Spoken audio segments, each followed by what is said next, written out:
Mum, I think your husband. The voice broke on the other end of the line. Please, come now, before anyone sees. 3 days. Only 3 days had passed since I buried Robert beneath the ash tree in the family plot. I still carried the rosary in my pocket. I still felt the weight of the dirt they had shoveled onto his casket. And now Mr. Frank, the foreman of our ranch in Texas, was calling me with that trembling voice I had never heard in 25 years. My name is Ellen Stewart. I am 63 years old. And this is the story I kept for too long, because there are secrets that weigh heavier when the dead can no longer answer. I drove 2 hours to the ranch. My hands were shaking on the steering wheel. The dirt road seemed longer than ever. The scrub oak alongside the road looked grey under the January sun. When I arrived, Mr. Frank was waiting for me at the main gate, his cowboy hat held in his hands. Ma'am Ellen, forgive me. I didn't want to stick my nose where it doesn't belong, but I found something. He led me to the old stable, the one Robert had closed up more than 20 years ago. No one went in there. Not me. Not my son. Jim. No one. The wooden door groaned as Mr. Frank pushed it open. And then I saw it. The chest, that iron chest Robert always kept locked, the one he said held ranch papers and that must never, never be opened. It was open. And inside, documents. All signed the week before his death, deeds, notarized powers of attorney, letters. And on top, a sealed envelope with my name written in his handwriting. Open only in my absence. I felt the air leave my lungs. Because after 38 years of marriage, after raising our son together, after sharing our meals, our bed, and our silences, I discovered that my husband had been hiding something so important it could only be revealed once he was gone. I took the envelope with shaking hands, but before opening it, something else caught my attention. An old photograph, taped to the inside of the chest lid. A young, beautiful woman in a white lace dress. It wasn't me. And on the back, in faded ink, a date. August 15, 1976. 1 year before Robert and I met. There are moments in life where time stops. That instant in the stable was one of them. Mr. Frank stood silently behind me, breathing slowly, as if he understood he was witnessing something he shouldn't see. But it was too late. The chest was open, Robert's secrets, exposed under the dusty light streaming through the roof cracks. I put the photograph in the pocket of my black blazer, the same blazer I had worn to the funeral. It still smelled faintly of the church incense.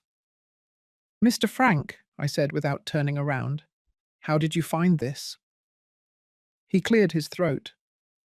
Well, ma'am, yesterday Mr. Montell, Mr. Robert's lawyer, came by. He said he needed to look over some ranch papers before the will was read. He asked me to open this stable. I told him I didn't have the key, that Mr. Robert never gave it to me. Then he took a key out of an envelope he was carrying and told me, Mr. Robert left this with me. Please open it yourself. I turned to look at him.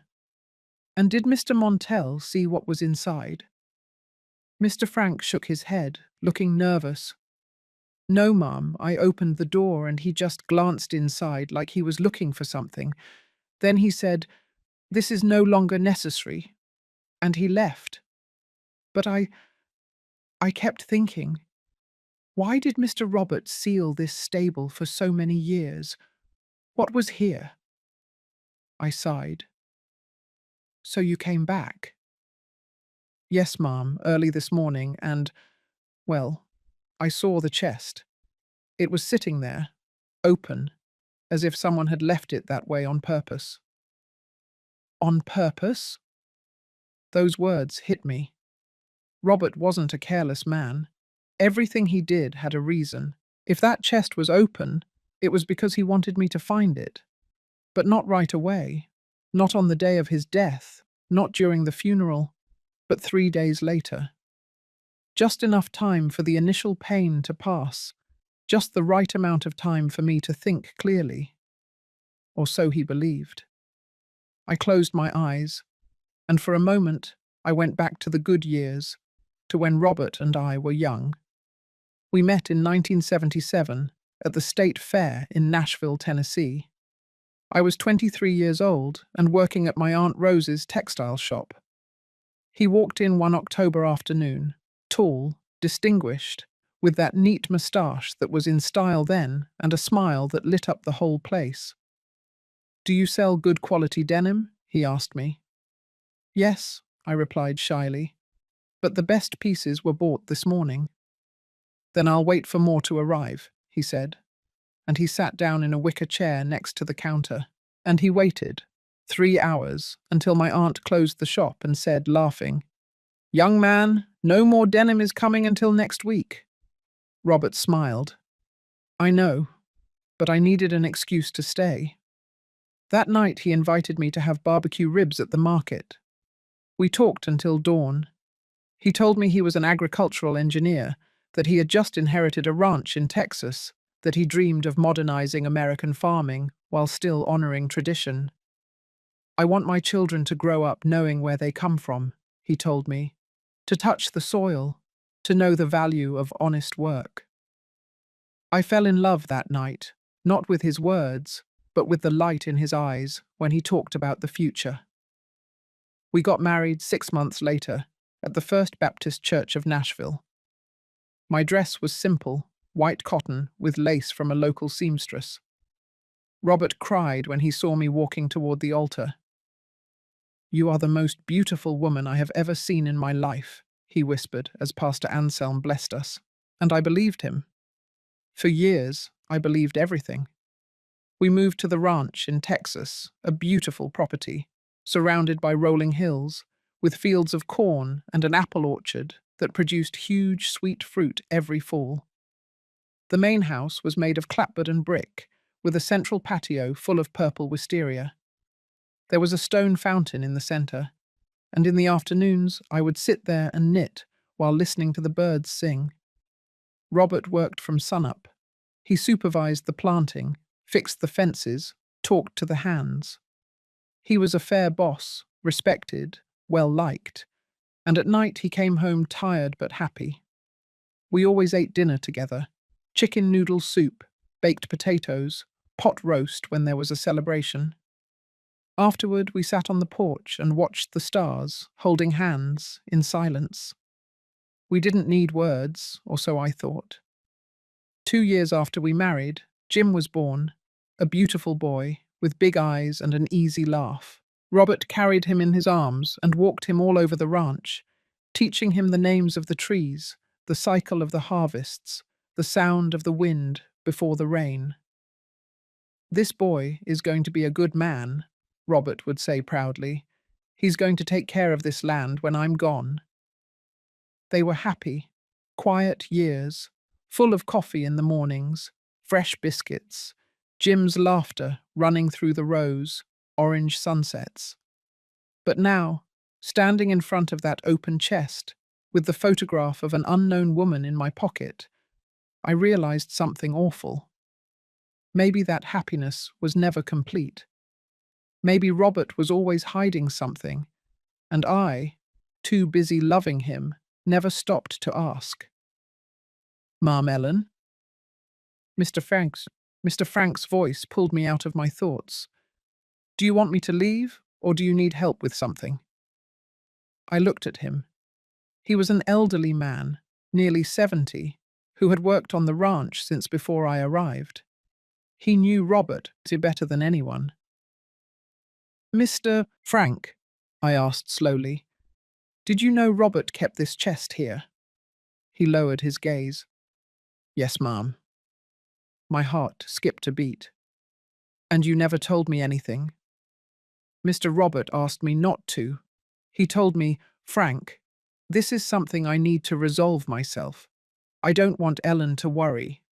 And well, I obeyed. I thought it was something about the ranch, Old papers, maybe debts. And the photograph? I insisted. Did you see it? Mr. Frank swallowed. No, ma'am. I never opened the chest. I swear that on my mother's grave. I believed him, because Mr. Frank was one of those men who don't lie, who keep secrets because they are asked to, but never out of malice. All right, I said, calmer. You can go. And please, don't tell anyone what you saw here. Not a word, ma'am. Not one. He left slowly, closing the door carefully. And I was left alone, with the sealed envelope in one hand, and 38 years of memories that suddenly I didn't know if they were real anymore. Sometimes we trust too much in those we love. We believe we know everything, that there are no secrets. But life always finds ways to show us that we never fully know anyone. Have you also been disappointed by someone you loved? Someone you thought you knew who turned out to be a stranger? Tell me your story in the comments. I want to read it. Because sometimes sharing the pain makes it lighter. I stayed alone in that stable for almost an hour. I couldn't move. I couldn't think clearly. The sealed envelope was still in my hand, intact. I didn't have the courage to open it yet, because a part of me knew that as soon as I broke that seal, my life would change forever. There are truths that cannot be unlearned. Once you know them, there is no turning back. I sat down on an old wooden bench propped against the wall. Dust rose when I settled in. It smelled of old hay, of time standing still. I took the photograph out of my blazer pocket and looked at it more closely. The woman was young, 20-something maybe. She had long, dark hair, gathered in an elegant updo with white flowers. The dress was fine lace, with long sleeves and a modest neckline. On her left hand, a ring glittered, an engagement ring. She looked happy, radiant, like a woman on the most important day of her life. I flipped the photograph over. The date was written in blue ink, in perfect handwriting, August 15, 1976, and underneath, barely visible, almost erased by time, there was something else, an initial M. Just that, a letter, a mystery. I took a deep breath, and finally I dared to open the envelope. My hands trembled so much I almost ripped the paper. Inside were several carefully folded sheets, Robert's handwriting, that slanted, firm hand that I knew so well. The letter was dated 1 week before his death. I began to read. Ellen, if you are reading this, it means I am no longer with you. It means my time ran out before I could tell you the truth in person. Forgive me. For 38 years, I was your husband, Jim's father, the man who promised to love and protect you until my last day. And I did, Ellen. I loved you with everything I had. But I was never completely honest with you. There is something I kept hidden from before I even met you. Something I couldn't tell you without destroying everything we built together. In 1976, I was engaged to a woman named Madeline. We were going to get married on August 15 of that year. Everything was ready. The church, the guests, her dress, our future. But 2 weeks before the wedding, Madeline disappeared. There was no goodbye. There was no explanation. Just a brief note she left at my house, telling me she couldn't marry me, that she had made a mistake, that I should forgive her. I never heard from her again. It crushed me, Ellen. I spent months trying to understand what I had done wrong, why she left me, if there was another man, if it was my fault. And then I met you, and everything changed. With you, I learned to believe in love, in family, in the future again. I thought Madeline had just been a mistake of the past, a closed chapter. But 6 months ago, I received a letter from her. She is sick, Ellen, very sick. And she sought me out because there is something she never told me, something that changes everything. The first page ended there. My hands were shaking so hard I almost dropped the paper. I felt like I couldn't get air into my lungs. Robert. He was engaged before me. That, in itself, wasn't terrible. Many men have relationships before getting married. But what hurt me wasn't that. It was that he never told me. 38 years together, thousands of conversations, whole nights talking about our lives, our dreams, our fears. And he never mentioned Madeline. Why? What was so awful about that story that he had to hide it from me for almost 4 decades? I kept reading. The second page. Ellen, I know this must hurt you. I know you're asking yourself why I never told you. And the truth is, I was afraid. Afraid you would think I never truly loved you. Afraid you would see Madeline as a shadow between us. Afraid of ruining the one good thing that ever happened to me. But now, after receiving her letter, I know I can't leave this world without you knowing the truth. Madeline wrote to me from a hospital in Chicago. She told me she has terminal cancer, that the doctors gave her less than a year to live, and that before she dies, she needed to tell me something she kept secret all these years. Ellen, when Madeline left me in 1976, she was pregnant with my child, and she never told me. The letter fell from my hands. No, no, no, no. This couldn't be happening. I felt the floor moving beneath me, the stable walls closing in, the air becoming thick, unbreathable. Robert had a son, before Jim, and he never knew. Or if he did know. I picked up the letter with trembling hands and kept reading, even though every word was like a knife in my chest. Madeline told me she ran away because she was afraid. Her family was very conservative. Her father was a violent man. When he found out she was pregnant out of wedlock, he threatened to throw her out of the house, to disinherit her. So she made a decision. She left for Chicago, alone. She had the baby there, and gave him up for adoption. A boy. Ellen. I had a son, and I never knew about him. Madeline wrote to me because, before she dies, she wants to find him. She wants to know what became of him. And she asked for my help. I wanted to tell you. Every night, for these 6 months, I was on the verge of telling you, but I couldn't find the words. I didn't know how to explain that there was a part of my life I had hidden from you. So I made a decision. I hired a private investigator. I asked him to look for that boy, who must be a man of almost 48 years now. And he found him, Ellen. He found him. But when I was about to tell you everything, the doctors told me my heart was failing, that I didn't have much time left. And I knew I wouldn't have the chance to explain this to you face to face. That's why I left this letter. Because I need you to know the truth. And because I need you to make a decision for me. The name of that man is in the documents you will find in the chest. His address, his history, everything the investigator could gather. Ellen, I know this is a lot. I know you may hate me for hiding this from you. And I understand. But I ask you for everything we shared together, for everything we loved, that you look for him, that you tell him who his father was, that you give him what I could never give him, the truth. Yours always, Robert. I let the letter drop to the floor, and for the first time since I buried my husband, I cried.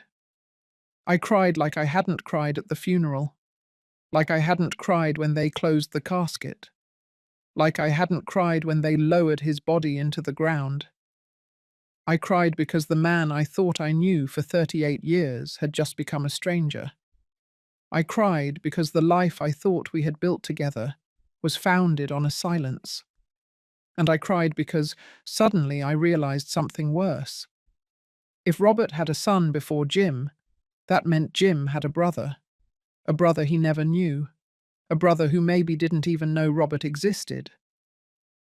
I wiped my tears with the sleeve of my blazer and took a deep breath. I looked at the open chest. Inside, besides the letter, there was a manila folder with a name written on the cover. Private Investigation, Case R. Stewart. I took it out. I opened it. And there, on the first page, was the photograph of a man about 47 years old. Dark hair with some grey, deep-set eyes, a shy smile. He looked like Robert. My God. He looked so much like Robert it was impossible to deny it. Below the photo, his name, Henry Miller, place of residence, Chicago, Illinois. Occupation, middle school teacher, marital status, divorced, no children. I closed my eyes, and in that moment, I knew my life had just been split in two, the life before I opened the chest, and the life after. Because now I had to make an impossible decision. Should I tell Jim he had a brother? Should I look for that man, Henry, and tell him the truth? Or should I keep the secret, as Robert did for almost 50 years, and let everything remain buried with him? I left the stable when it was getting dark. The sky had turned violet. The hills around Texas looked black against the horizon. Mr. Frank was already gone. The ranch was silent. I walked to my car, put the folder and the letter in my purse, and drove back to New York City. The whole drive, I couldn't stop thinking about one thing. Robert asked me to give that man the truth. But at what cost? Because telling Henry that his father died without knowing him was cruel. Telling Jim he had a secret brother could destroy the image he had of his father. And telling myself, out loud, meant accepting that the man I loved never fully trusted me. When I got home, it was already midnight. The living room was dark. Jim had come to stay with me during the funeral, but he had already returned to Denver, where he lived with his wife and their 2 daughters. I sat down on the sofa, with the folder in my hands, and there, in the silence of my empty house, I made a decision. I was going to look for Henry, not because Robert asked me to, but because that man had a right to know where he came from, who his father was, why his mother gave him up for adoption, even if it meant opening a wound that had been closed for almost 50 years. For the next 3 days, I did nothing, absolutely nothing. The folder remained on the dining room table, closed, Robert's letter folded inside my purse, Henry's photograph tucked away in the drawer of my dresser under the stockings I no longer wore. I couldn't look at it. I couldn't read it again, because every time I did, I felt something inside me break a little more. I got up every morning trying to go on with my life. I made coffee, watered the patio plants, tied up the wisteria that had come loose in the wind, made the beds, washed the dishes. All those small things one does to pretend everything is fine. But inside, I was destroyed, because every corner of that house reminded me of Robert. The armchair where he sat to read the paper on Sundays, the blue ceramic mug he used for his coffee, the closet where his plaid shirts still hung, smelling of his lavender cologne. And now, every one of those memories came with a question. When was he planning to tell me the truth? Was he ever close to telling me? Or did he always plan to take the secret to the grave? On the 4th day, Jim called me. "Mom, how are you?" His voice sounded worried, loving, as always. "Fine, honey," I lied. "Just taking it slow, you know. Have you been eating well? Do you need me to come? I can ask for a few days off work and—" "No, Jim. I'm fine, really. Don't worry about me." There was a silence. "Mum, I know this is hard. Losing Dad is something I never imagined would happen so soon, but you're alone, and that worries me." A lump formed in my throat. I'm not alone, son. I have you and your girls and Sarah. Sarah was his wife, a good woman, hard-working, who always treated me with kindness. I know, Mum, but still, if you need to talk, if you need anything at all, call me any time. I will, honey, I promise. I hung up the phone and stared at the screen for several minutes. Jim, my son, the man Robert and I raised together, the one who was born in this house, the one who learned to walk in the backyard, the one who cried the day we dropped him off at college. How was I going to tell him his father had another son? How was I going to explain that, before he was born, there was someone else? I couldn't. I simply couldn't. So I decided to keep quiet, at least for now. That night, I opened the folder again. I couldn't help it. Henry's photograph stared at me from the first page. Those dark eyes, that shy smile that so resembled Robert's. I read his complete information. Henry Miller, date of birth, May the 3rd, 1977. Place of birth, Chicago, Illinois. Adopted at 3 days old by the Miller family. Adoptive father, Paul Miller, deceased in 2005. Adoptive mother, Mary Miller, deceased in 2019. Education, Bachelor of Arts in History from the University of Illinois. Current occupation, middle school teacher at Federal Middle School, number 12, Chicago. Marital status, divorced since 2018. No children. Current address, Liberty Street, 456, American Neighborhood, Chicago, Illinois. There were a few more photographs, images the investigator must have taken without Henry knowing. In one, he was leaving school with a backpack over his shoulder and a thermos in his hand. He looked tired but smiling. In another, he was sitting in a cafe, reading a book. He wore reading glasses, just like Robert. And in yet another, he was standing in front of a bookstore, looking at the display windows with his hands in his pockets. He was a quiet man, lonely perhaps, but there was something in his face that made me feel a deep sadness. He looked incomplete, as if something were missing, as if his whole life he had been searching for something he never found. I closed the folder and took a deep breath. And then, without thinking too much, I picked up my cell phone and dialed the number that was in the report. Henry's number. It rang once, twice, 3 times. I was about to hang up when I heard his voice. Hello? I froze. His voice was deep, calm, kind, like Robert's. Hello? He repeated. Is anyone there? I hung up. I couldn't do it. I couldn't just call him and say, Hi, I'm the widow of your father, a father you never knew. Can we talk? How do you say something like that to a stranger? I didn't sleep that night. I stayed awake, sitting in bed, staring at the ceiling, thinking about everything that had happened, everything that was yet to happen. And at some point in the early hours of the morning, I made another decision.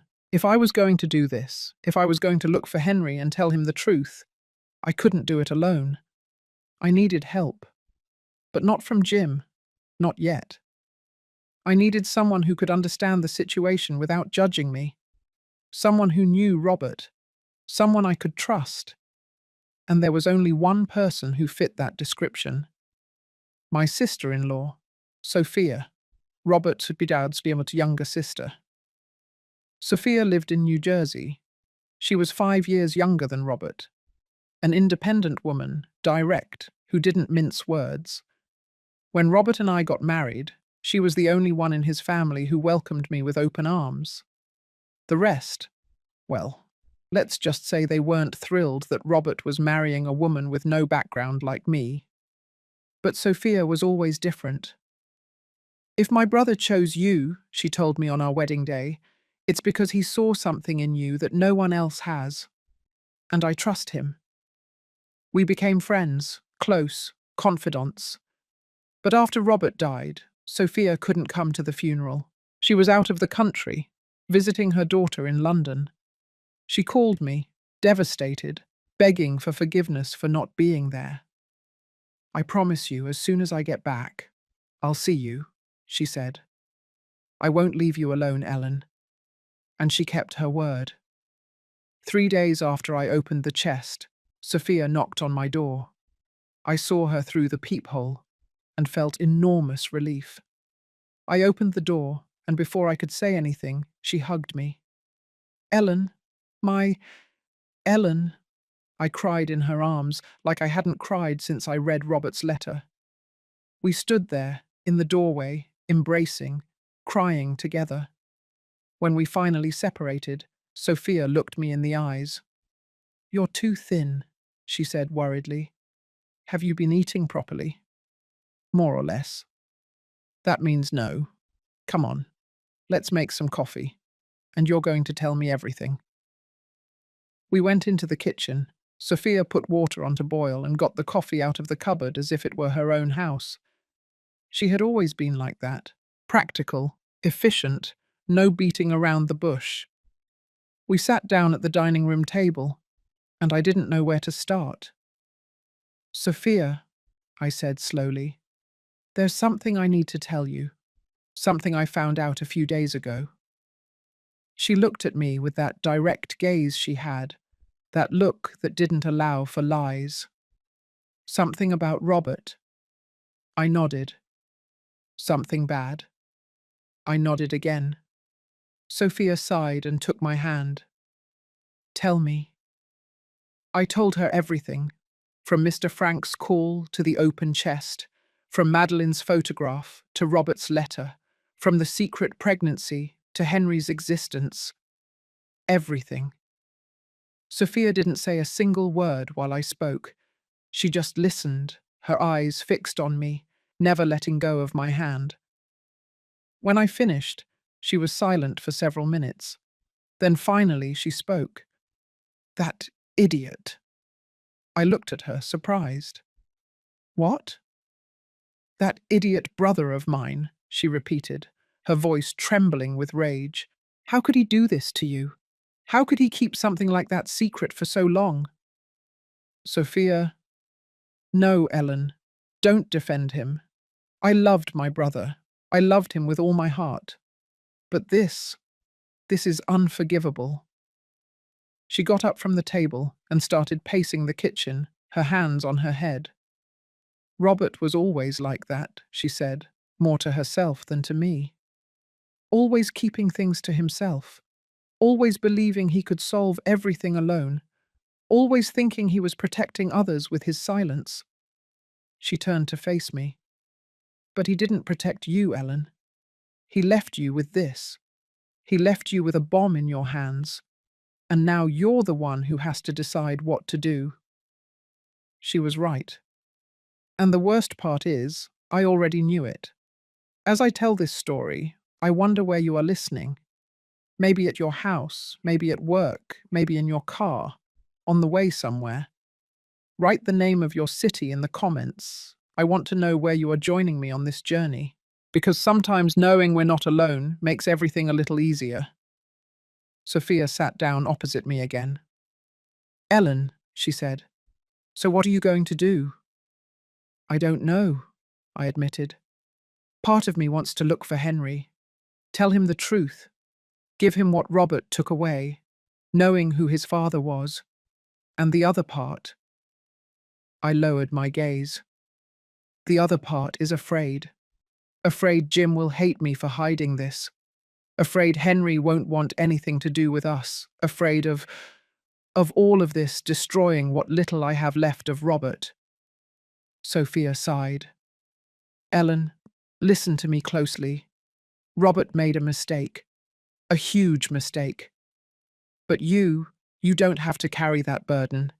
You don't have to fix what he left broken." "But he asked me to." "He had no right to ask you." Those words hit me, because she was right.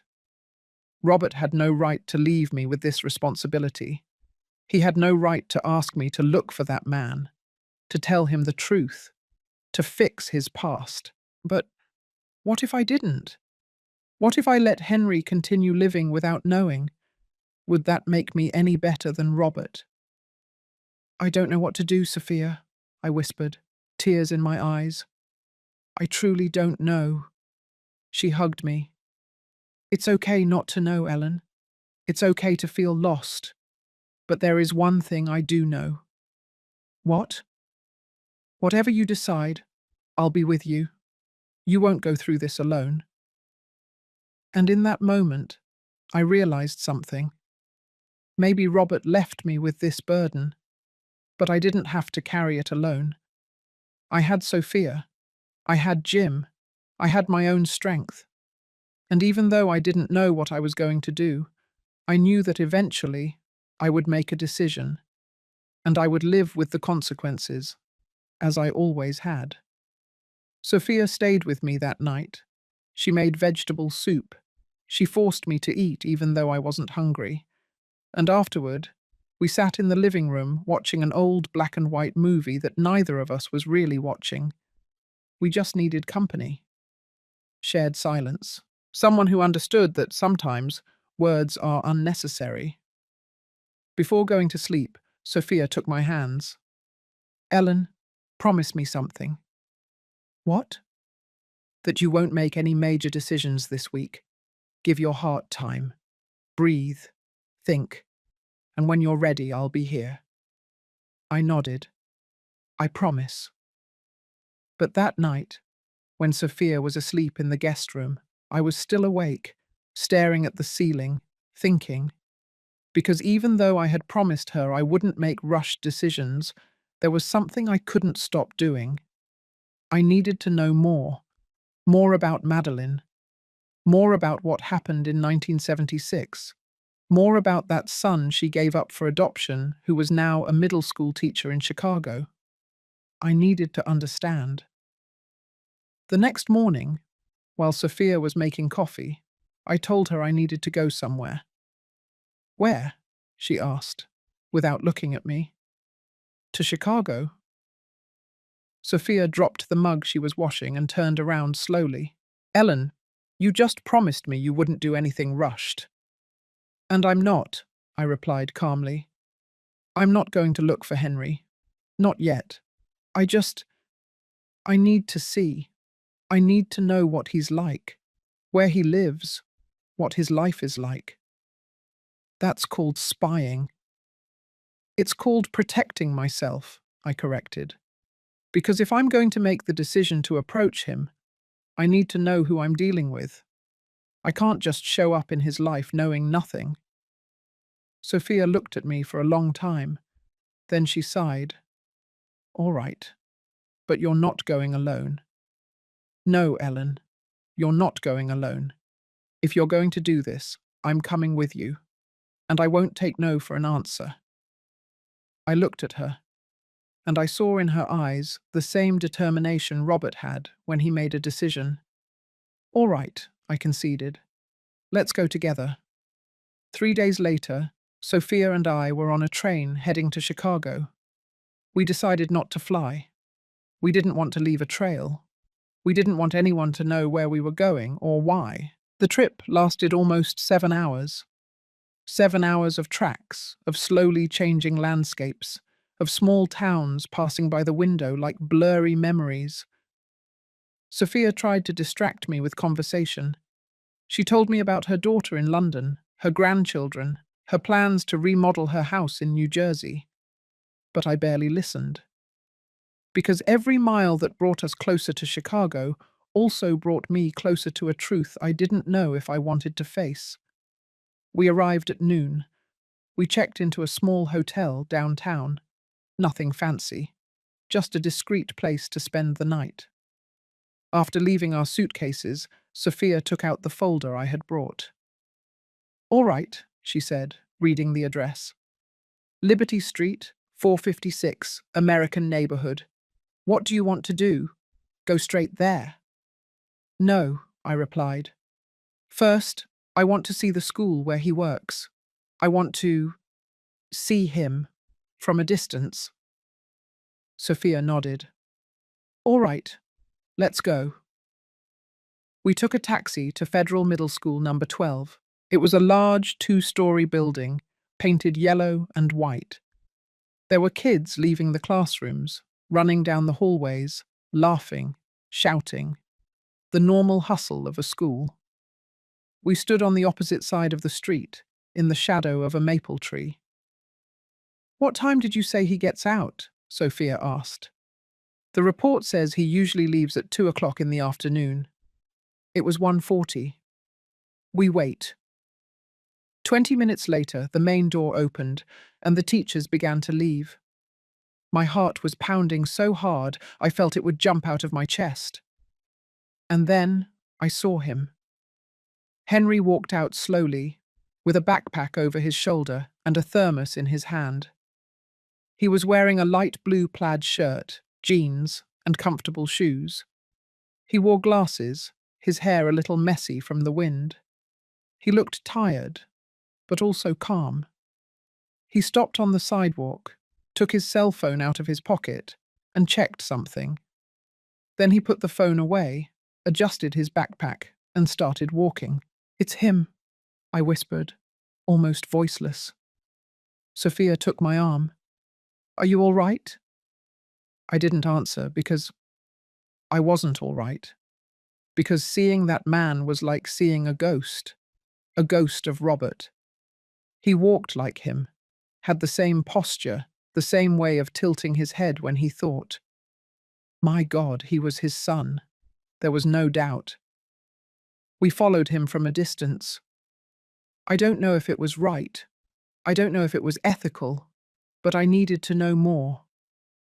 Henry walked about 4 blocks until he reached a small corner cafe.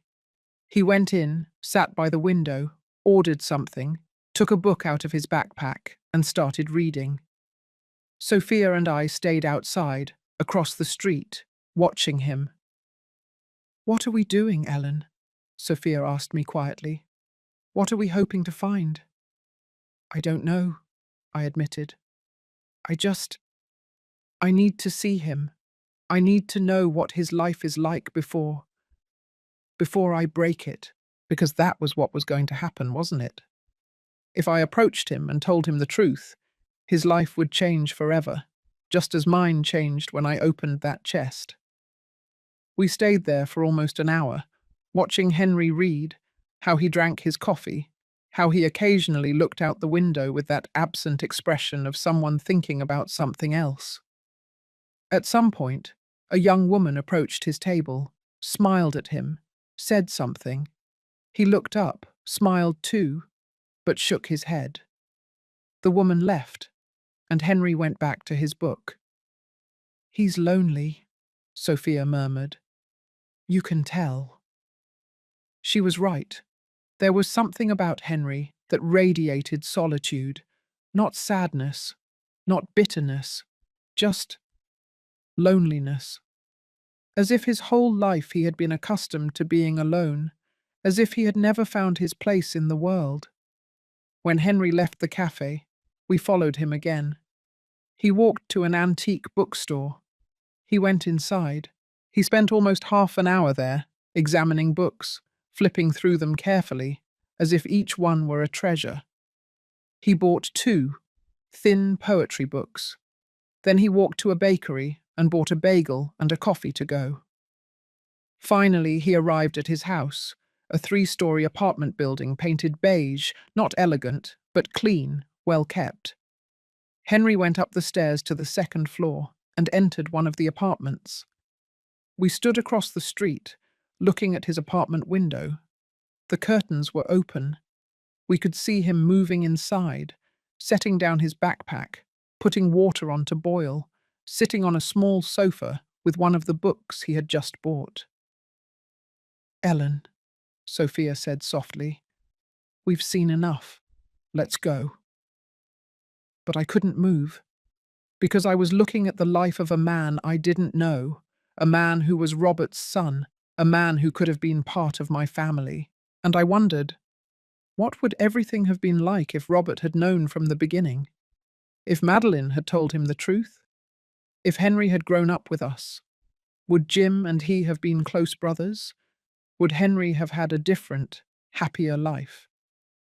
That night, back at the hotel, I couldn't sleep. I stayed awake, sitting in bed, looking at the city lights through the window. Sophia was asleep in the bed next to me, breathing deeply, and I could only think of Henry, his solitary life, his simple routine, that absent expression he had when he looked out the cafe window. Did he know he was adopted? The investigator's report didn't say. Did he ever wonder about his biological parents? Did he ever feel like something was missing? The next morning, we made another decision. Before returning to New York City, Sophia suggested something. "Ellen, what if we look for Madeline?" I looked at her, surprised. "Madeline?" "Yes. Robert said she was sick, that she was in a hospital here in Chicago. Maybe she can give us more answers." I thought about it, and while a part of me didn't want to face her, another part knew Sophia was right. I needed to hear Madeline's side of the story. I needed to know why she ran away, why she never told Robert the truth, why she gave her son up for adoption, because only then could I fully understand what had happened. I called the private investigator Robert had hired. I explained who I was and asked for information about Madeline. "Mrs. Stewart," he said with a serious voice, "I understand this is difficult for you, but I must warn you about something. Mrs. Madeline is very ill. When Mr. Robert hired me, she was undergoing treatment, but according to my last report, she entered hospice care 2 weeks ago." My heart sank.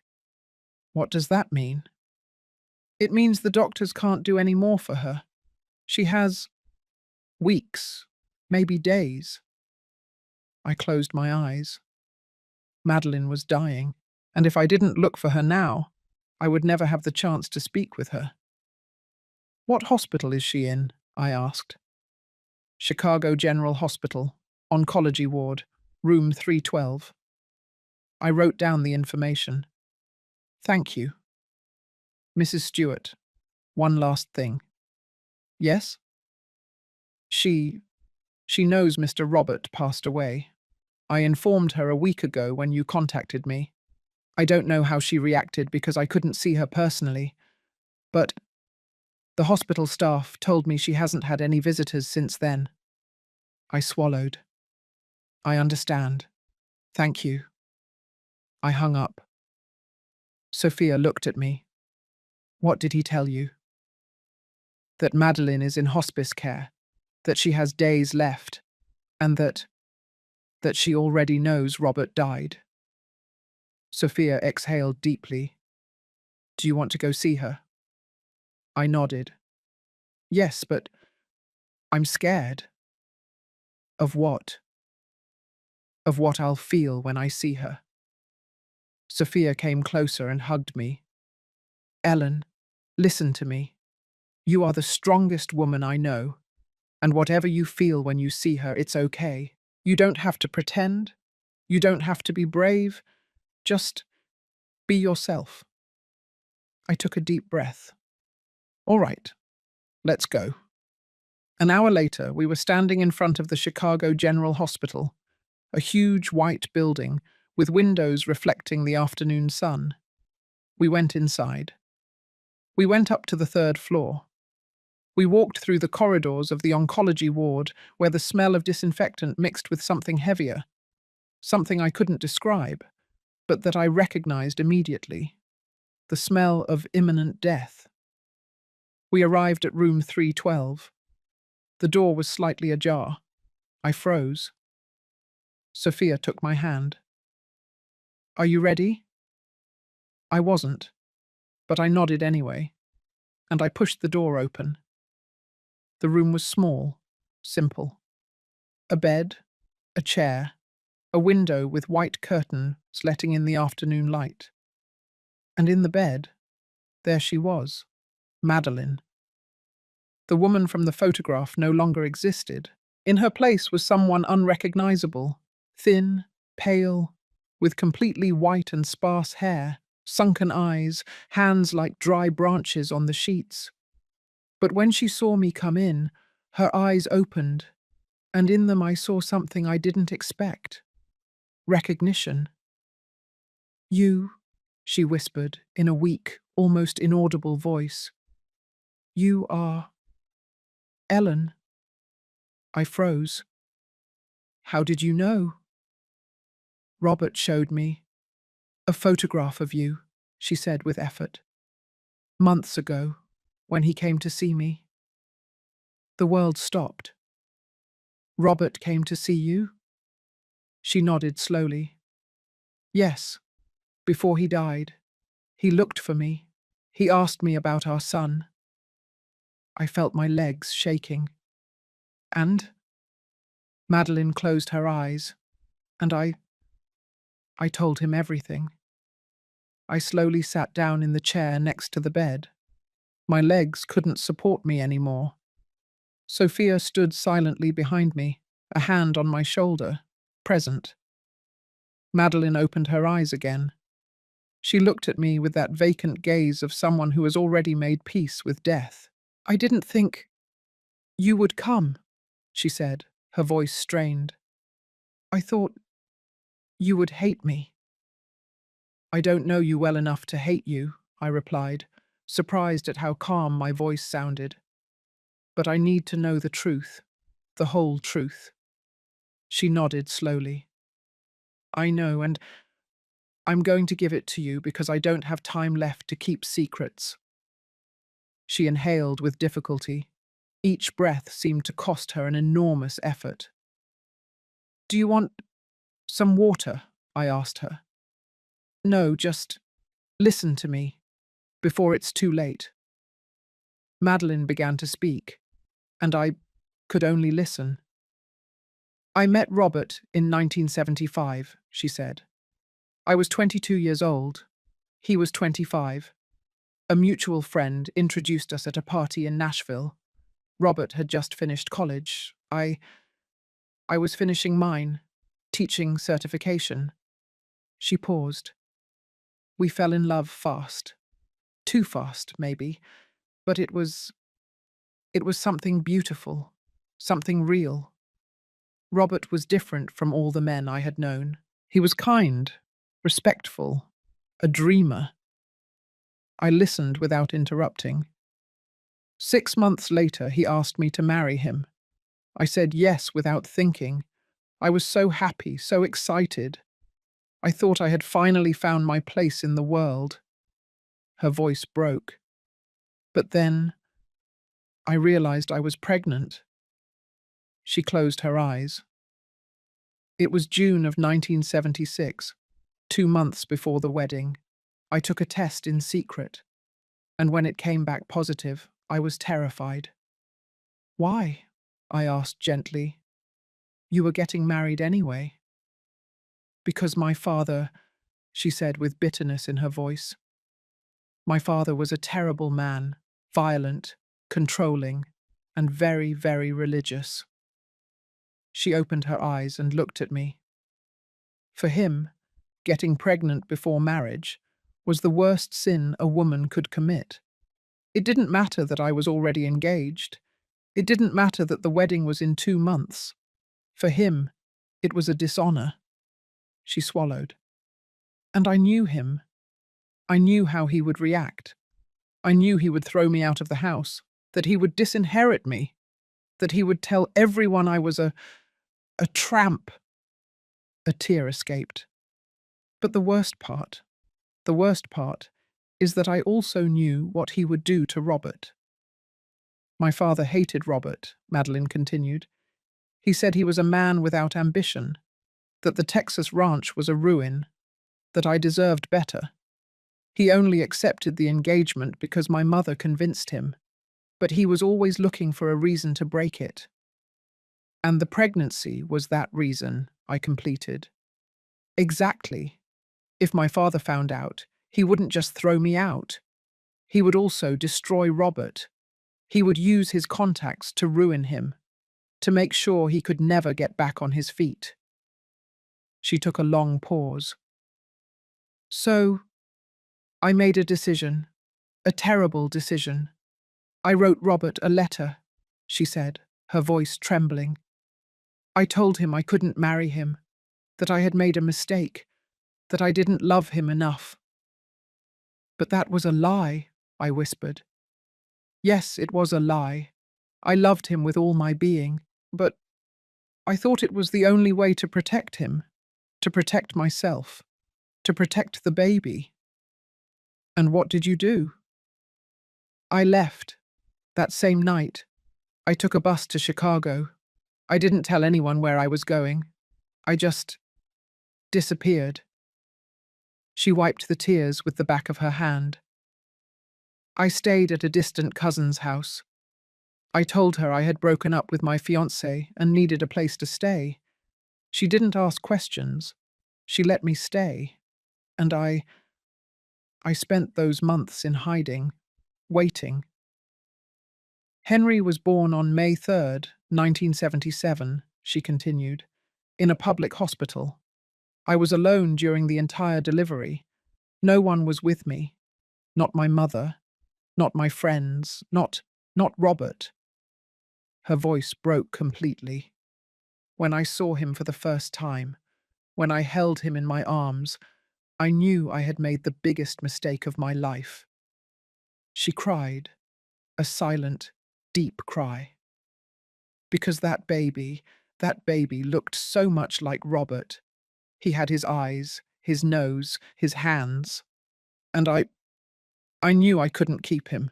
Why not? Sophia asked from behind, her voice trembling. Because I had no way to support him, Madeline replied.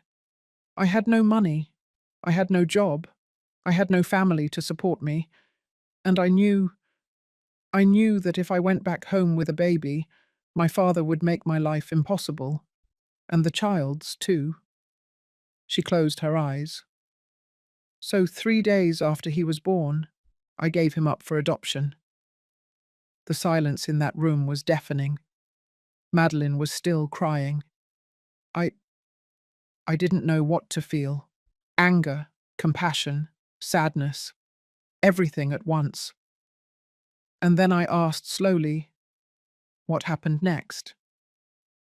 Afterward, I tried to rebuild my life. I got a job as a teacher at an elementary school. I got married. I got divorced. I got married again. I had another son, but I lost him during the pregnancy. She paused. And every day for 47 years, I thought about Henry, where he might be, if he was okay, if he hated me for abandoning him. Did you never try to look for him? Sophia asked. No, Madeline admitted, because I was afraid. Afraid he would reject me. Afraid of opening that wound. Afraid of facing what I had done. She turned to me. Until I was diagnosed with cancer, 2 years ago, and I knew my time was running out. That's when I looked for Robert, she said. I didn't know if he was still alive. I didn't know if he had married. I didn't know anything. But I needed to find him. I needed to tell him the truth before I died. And how did you find him? Through the internet. I searched for his name. And there he was, Robert Stewart, owner of the ranch in Texas, married to Ellen Stewart, one son, Jim. She looked at me with something close to guilt. When I saw your photograph, when I saw that Robert had built a beautiful life, I felt relieved.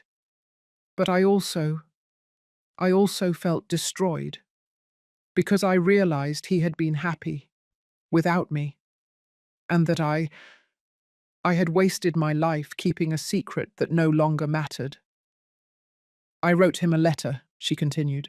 I told him everything, the pregnancy, Henry, the adoption, and I asked for his forgiveness. I didn't expect him to answer. But he did. My heart was pounding so hard I felt it would explode. What did he tell you? That he wanted to see me. That he needed to know more. That he wanted to find our son. She wiped her tears.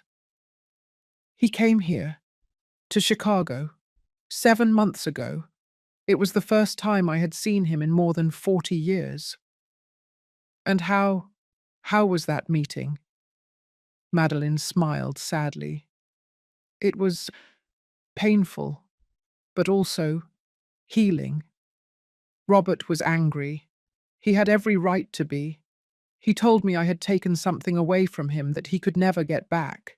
The right to know his son, to be his father. She paused. But he also forgave me. Tears ran down my face. I couldn't stop them. He told me, Madeline, what happened happened. We can't change it. But we can do something now. We can look for Henry. We can give him the truth. And then Robert hired an investigator, she said. It took 4 months to find him. And when he did, Robert came to see me again. He showed me the photographs. He told me everything about him.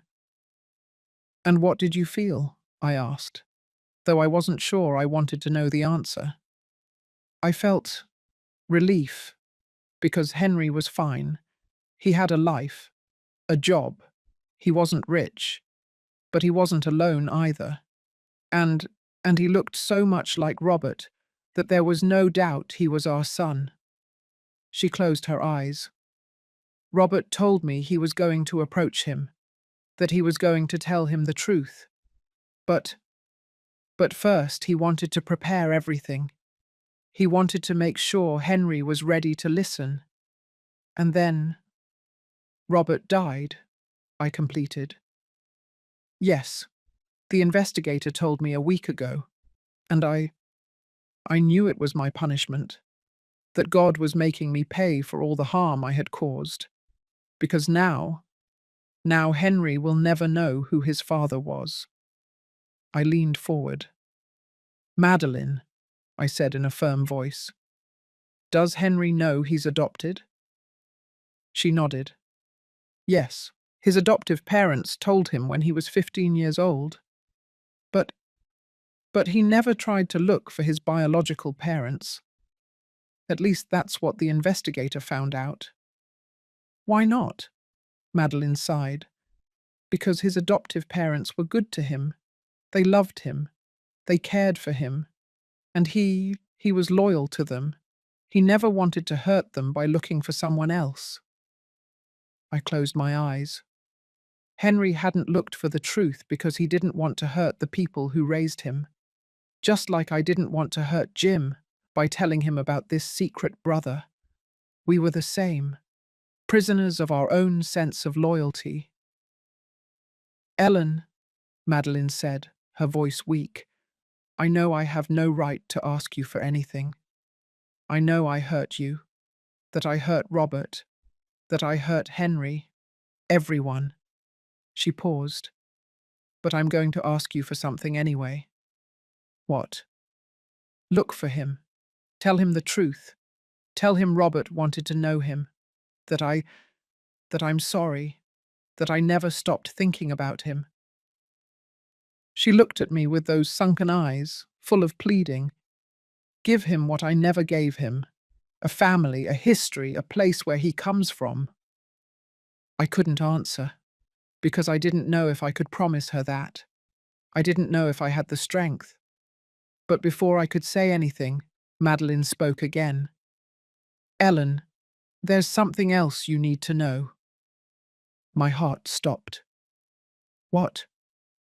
She took a deep, difficult breath. Robert left something for Henry, something that is in the chest. I already know. The documents, the photographs, the letter. No, Madeline said, shaking her head. There's something else. Something Robert didn't put in the letter he left you. What is it? Madeline closed her eyes. An inheritance. Robert changed his will 2 weeks before he died. He left a portion of the ranch in Henry's name. The world stopped. What? Robert wanted Henry to have something, even though he never met him, even though he never got to be his father. He wanted to leave him something that would tell him, "You were important. You were always important." I stumbled out of that room. Sophia held my arm as we went down the hospital stairs. I couldn't think. I couldn't process it. Robert had changed his will. He had left part of the ranch to a son he never knew. And that meant that when the will was read, Jim would find out. Everything. I still wonder if Robert did the right thing, if he should have told me the truth before he died, if he should have left me this responsibility. And you? What would you have done in my place? Would you have told Henry the truth? Or would you have let everything stay buried? Let me know in the comments, because sometimes we need to hear what others would do to find our own way. That night, back at the hotel, Sophia and I didn't talk. We just sat on the bed, side by side, staring at the wall, processing, trying to understand. And finally, Sophia spoke. "Ellen, you have to tell Jim before the will is read." "I know. It's going to be difficult. I know. But it's the right thing to do." I closed my eyes. "I know. Because deep down, I always knew. I always knew I couldn't keep this secret, that eventually I would have to face it, and that when I did, everything would change. Forever." The trip back to New York City was the longest of my life. Sophia tried to sleep, but I knew she couldn't either. I heard her shifting in the seat next to me, sighing occasionally, looking for a comfortable position that never came. I just stared out the bus window, at the dark landscape, the lights of the small towns we passed, the stars shining in the moonless sky. And I thought about how I was going to tell Jim his father had another son. I thought about the exact words I would use. I thought about his face when he heard it. I thought about whether he would ever forgive me for hiding this from him, even if it was only for a few days. We arrived in New York City at 6 o'clock in the morning. The sky was just beginning to lighten. The streets were empty. The cold January air hit me when we got off the bus. Sophia hugged me before taking a taxi to New Jersey. "Call me after you talk to Jim," she said. "No matter what time it is, just call me." "I will." "Ellen, you are stronger than you think. Don't forget that." I nodded, even though I didn't feel strong. I felt broken. I got home when the sun was already rising. I left my suitcase at the entrance. I poured myself a glass of water. I sat down at the dining room table, and I took out my phone. I dialed Jim's number. It rang 3 times before he answered. "Mom?" His voice sounded sleepy. "Are you all right? It's 6:30 in the morning." "Jim?" My voice broke. "I need you to come home. Today. As soon as possible." "What happened? Are you sick?" "No, I'm not sick. But I need to talk to you. It's important." There was a silence. "Is it something about Dad?" I closed my eyes. "Yes." "I'm on my way. Give me 3 hours. I'll catch the first flight I can get." "Thank you, honey." "Mum, you're scaring me." "I know. Forgive me. But I'll see you in a bit, okay?" "Yes, I'll be there." He hung up. Those 3 hours were eternal. I took a shower. I put on clean clothes. I made coffee. I took out the muffins I had stored in the cupboard. Everything mechanically, like a robot, because if I thought too much about what I was going to do, I wouldn't be able to do it. Jim arrived at 10 o'clock in the morning. He came through the door with his carry-on bag, his hair messy, his shirt wrinkled. He looked tired, worried. "Mom," he said, hugging me tightly. "What's going on?" "Sit down, son. Please." We sat down in the living room, on the same sofa where we had sat so many times as a family, Robert, Jim, and me. Jim looked at me with those big eyes, full of concern, and I didn't know where to start. "Jim," I finally said, my voice trembling, "what I'm about to tell you is going to change everything you thought you knew about your father." He tensed up. "What did he do?" "He didn't do anything wrong," I clarified quickly. "At least, not intentionally, but he kept a secret.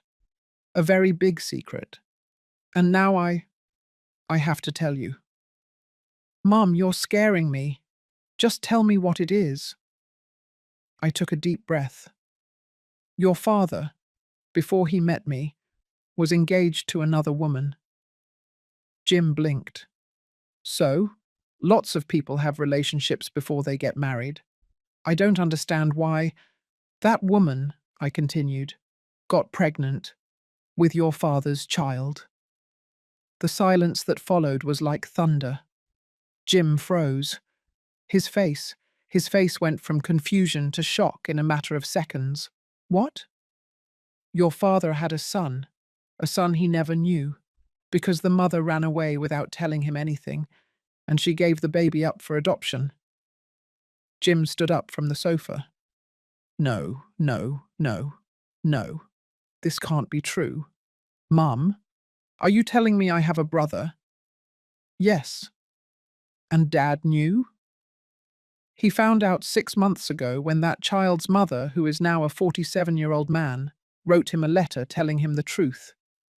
Jim started pacing, his hands on his head. "No, no, this can't be happening." I told him everything, from Mr. Frank's call to the open chest, from Robert's letter to my trip to Chicago, from my meeting with Madeline to the final revelation, the will. When I got to that part, Jim stopped dead in his tracks. "Dad left him part of the ranch?" "Yes." "To a man he never met?" "Yes." "And when were you going to tell me this?" "I'm telling you now. After you already knew. How long have you been keeping this, Mum?" "Days. Weeks. Days. Only days. Jim, I just found out too." "But you knew and you didn't tell me." His voice broke. "Why, Mum? Why didn't you tell me right away?" I got up and walked toward him. "Because I was afraid, Jim. Afraid of how you were going to react. Afraid you would hate your father. Afraid of losing you." "Losing me?" Jim looked at me with tears in his eyes. "Mum, I would never leave you. But, but I feel like everything I believed in was a lie." "It wasn't a lie." "Yes, it was. Dad lied to us. To you, to me, to everyone. For 38 years he lived with a secret he never told us. And now it turns out I have a brother who doesn't even know I exist." He collapsed onto the sofa, his head in his hands. "What's his name?" "Henry. Henry Miller." "And where is he?" "In Chicago. He's a middle school teacher." Jim looked up. "Did you meet him?" "No, I just saw him. From a distance." "And what's he like?" I hesitated. "He looks a lot like your father." Jim closed his eyes, and he wept. I had never seen him cry like that. Not when he fell off his bike and broke his arm at 8 years old. Not when his high school girlfriend left him. Not even at Robert's funeral. But now he cried like a child. I sat next to him and hugged him. "I'm sorry, honey. I'm so sorry." "It's not your fault, Mom," he said between sobs. But, but it hurts. It hurts to know that Dad kept this. that he never trusted us enough to tell us. He wanted to protect us. No, he wanted to protect himself, because if he had told us, he would have had to face his past, and he preferred to hide it. We were silent for a long time. Jim dried his tears. He stood up, walked to the window, and looked outside. "When is the will being read?" he finally asked. "In 1 week. Mr. Montell called me yesterday. He said it's urgent because Henry is in the will." "Yes," Jim sighed. "Do you want me to meet Henry?" The question caught me by surprise. "I don't know, son. That's something you have to decide." "But Dad wanted us to meet him, right? That's why he left all of this. That's why he changed the will." "Yes, I think so." Jim turned to me. "Then we have to do it. We have to look for Henry and tell him the truth." "Jim, are you sure?" "No," he admitted. "I'm not sure of anything, but if I don't do it, I'll live the rest of my life wondering what it would have been like. And I've had enough of secrets, Mum. I don't want to carry another one." I felt my chest swell with pride. My son, my beautiful son, braver than me, wiser than his father. "All right," I told him. "Then we'll do it together." That night, Jim stayed overnight at the house. We ate chicken noodle soup in silence. Neither of us had much appetite. Afterward, we sat in the living room watching television without really seeing it. At some point, Jim spoke. "Mum, do you think Dad loved us?" The question broke my heart. "Yes, honey, with all his heart." "Then why did he hide this from us?" "Because human beings are complicated. Because sometimes we do things that don't make sense. Because we love and we hurt at the same time. And because your father wasn't perfect. But he was ours." Jim nodded slowly. "I miss him." "Me too." 2 days later, Jim and I were on a plane heading to Chicago. We had decided to go together, because this was something we had to do as a family, even if Henry didn't know it yet. We arrived in Chicago at noon. We rented a car and drove to Federal Middle School number 12. It was Friday, a school day. We parked across the street from the school, and we waited. At 2 o'clock in the afternoon, just as the report said, Henry walked out of the building. Jim saw him for the first time, and he froze. "My God," he whispered. He's like looking at Dad." "I know." "Is that my brother?" "Yes." Jim watched Henry walk down the sidewalk, with his backpack over his shoulder and his thermos in his hand. And then, without saying anything, he opened the car door. "Jim, what are you doing?" "I'm going to talk to him." "Now?" "Yes, now. Because if I don't do it now, I'll lose my nerve." I got out of the car behind him. We walked quickly, crossing the street. Henry was about 20 yards away. "Excuse me," Jim shouted. Henry stopped. He turned around. He looked at us with curiosity. We approached, and when we were in front of him, Jim took a deep breath. "Henry Miller?" Henry blinked. "Yes, do I know you?" Jim looked at me. I nodded, and he looked back at Henry. "My name is Jim Stewart, and I believe you're my brother." Henry's face changed, from curiosity to confusion, from confusion to disbelief. "What?" "Your biological father," I continued, my voice trembling, "was named Robert Stewart, and I was his wife. And this is his son, your brother." Henry looked at us as if we had lost our minds. I don't understand. What are you talking about?" "I know this is hard to believe," I said. I know it sounds impossible, but can we talk? Somewhere more private? We have a lot to tell you. Henry was silent for several seconds. Then finally he nodded. All right. Let's go to the coffee shop on the corner. We sat at a table in the back. We ordered coffee, and we told him everything, from the beginning. Henry didn't say a single word while we spoke. He just listened, his eyes fixed on us, his hands trembling around his coffee cup. When we finished, he was silent for what seemed like an eternity. Then finally he spoke. I always knew I was adopted. My parents told me when I was 15 years old, but I never wanted to look for my biological parents because I felt that it would be a betrayal to the people who raised me. He paused.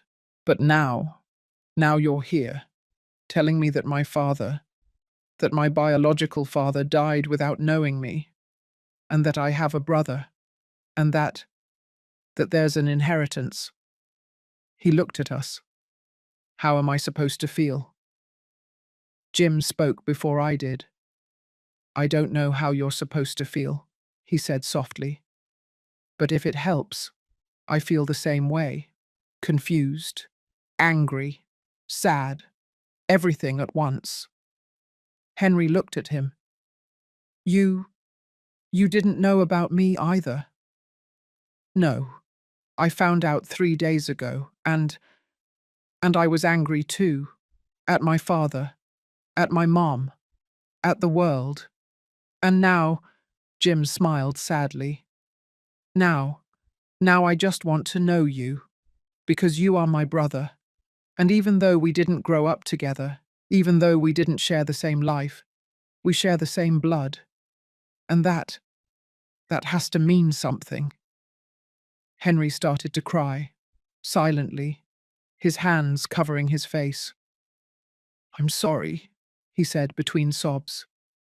It's just, my whole life I felt incomplete, like something was missing. And I never knew what it was. He wiped his tears. And now I know what it was. A family, a history, a place where I come from. Jim reached his hand across the table. Henry took it. And in that moment, I knew everything was going to be all right. Maybe not now, maybe not soon, but eventually we spent the rest of that afternoon at the coffee shop, talking. Henry told us about his life. His adoptive parents, Paul and Mary, had been humble, hard-working people. Paul was a carpenter, Mary a seamstress. They didn't have much money, but they gave him all the love in the world. They put me through college, Henry said, with a sad smile. They worked double shifts for years so I could study. My dad, Paul, he died when I was 28 years old. A heart attack. He was working construction. And my mum, Mary, she passed away 5 years ago. Cancer. He wiped his tears. I never got to thank them enough. I never got to pay them back for everything they did for me. Jim listened in silence. I did too. That's why I never looked for my biological parents, Henry continued. Because I felt that it would be betraying them, like saying they weren't enough. And they were. They were more than enough. But you were still missing something, I said softly. Henry nodded. Yes, I was always missing something. I didn't know what, but it was like a hole, like a question without an answer. Jim talked to him about Robert. He told him what he was like, how he worked from sunup, how much he loved the ranch, how he taught him to ride a horse when he was 6 years old, how he sat him on his shoulders so he could reach the highest branches of the apple tree. He was a good man, Jim said. Not perfect, but good. And I know that if he had known about you from the beginning, he would have looked for you. He would have raised you. He would have given you everything you deserved. Henry listened with shining eyes. They just looked at each other. Two men who didn't know each other, but who shared the same blood, the same eyes, the same shy smile. As evening fell, Henry invited us to his apartment. It was small, a single room with an integrated kitchen, a bathroom, and a small balcony overlooking the street. But it was clean, tidy, full of books. "Forgive the mess," he said as he invited us in. "I don't usually have visitors." "It's perfect," I told him. We sat down on the small sofa. Henry made coffee, took out some cookies he had saved, and we kept talking for hours, as if all the lost time could be recovered in a single conversation. At some point, Henry asked, "And the inheritance? What exactly did Robert leave me?" Jim and I looked at each other. "We don't know exactly," I admitted. "The will is being read in 5 days, but according to what Madeline told me, Robert left you a portion of the ranch." "Of the ranch?" "Yes." Henry was silent. I don't want anything," he finally said. "I didn't come here looking for money or land. I came because you gave me something that money could never buy. A history, a family." Jim smiled. "I know, but that doesn't change the fact that Dad wanted to leave you something, and I think we should respect his wishes." Henry lowered his gaze. "I don't know if I can accept it. It doesn't seem fair. You grew up with him. You worked on the ranch. You earned that right. I I'm just a stranger." "No," Jim said firmly. "You're not a stranger. You're my brother." That night, Jim and I stayed at a hotel near Henry's apartment. Before sleeping, my son spoke to me. "Mum?" "Yes?" "Did I do the right thing?" "What do you mean?" "Coming here, looking for Henry, telling him the truth." I moved closer to him and took his hand. "Yes, honey, you did the right thing. Because the truth is always better than a lie, even if it hurts." Jim nodded. "It's weird," he said. "A week ago I was an only child, and now I have an older brother. How does it feel? Scary, but also good. Like a part of me that I didn't know was broken just healed." I smiled. "Your father would be proud of you." "Really?" "Yes, because you did what he didn't have the courage to do. You faced the truth, and you accepted it." The next morning, Henry took us to breakfast at a market near his house. We ate sausage and egg sandwiches and drank hot chocolate. We walked through the streets of Chicago. Henry showed us the school where he worked, the bookstore where he bought his books, the park where he used to sit and read on weekends. It was like we were building something new, a relationship, a family from scratch. But that afternoon, when we returned to the hotel, I received a call from Mr. Montell. "Mrs. Stewart," he said in a serious voice, "I urgently need to see you. There's something about the will I need to discuss with you before the official reading." A knot formed in my stomach. "What is it?" "I can't tell you over the phone, but it's important. Very important. I'm in Chicago. Can it wait until I get back to New York City?" "No, Mom. It cannot wait. Could you come to my office here in Chicago? I have a branch downtown." I looked at Jim, who was watching me with concern. "All right. What time?" "Can you come now? I'll be waiting for you." "Yes, I'll be there." I asked Jim to stay with Henry.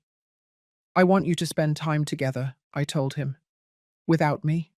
Just the two of you." "Mum, are you sure?"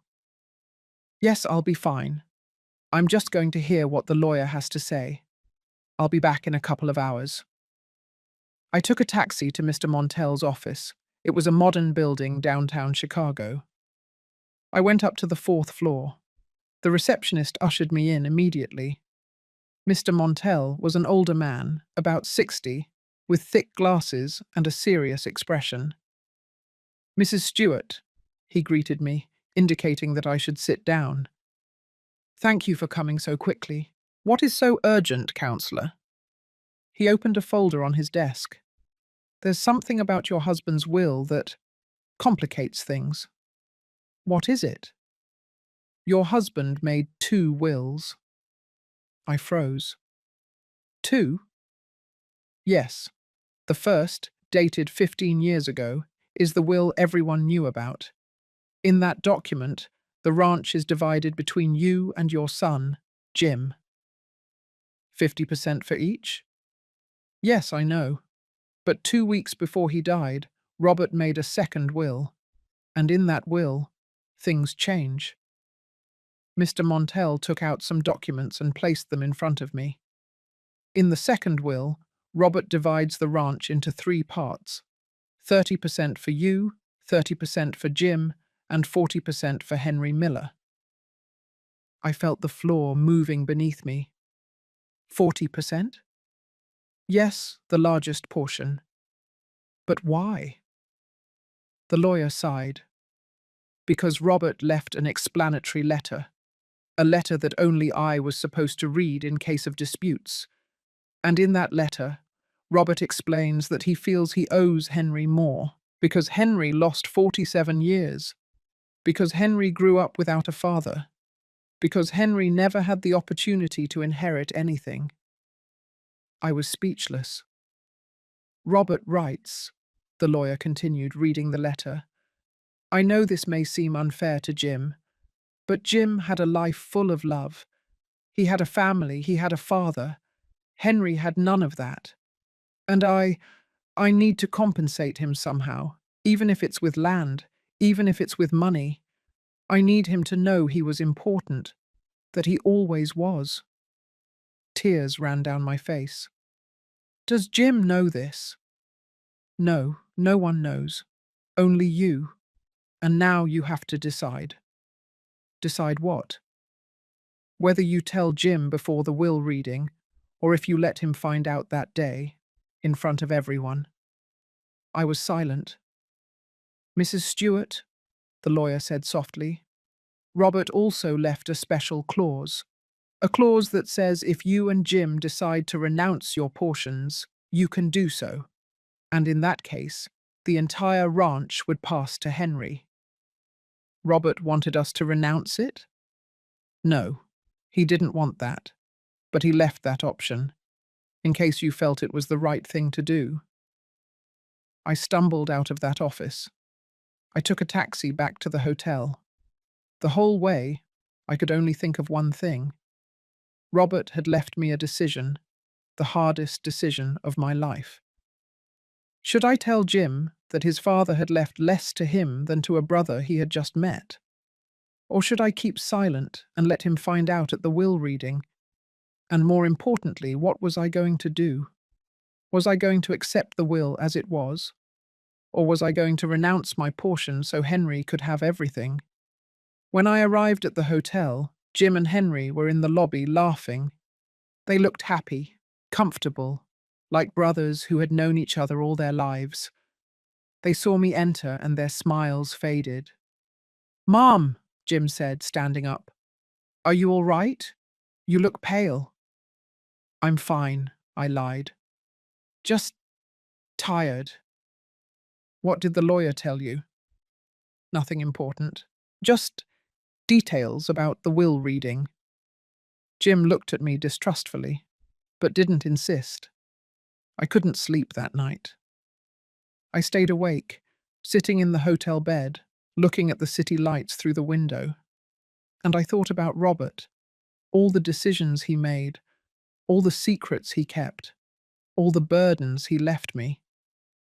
And I wondered, how far does loyalty go? How far does love go? How far does sacrifice go? The next morning, I made a decision. I asked Jim to go out to breakfast with Henry. I need to make some calls, I told him. I'll see you in a bit. When they left, I called Sophia. Ellen, she answered immediately.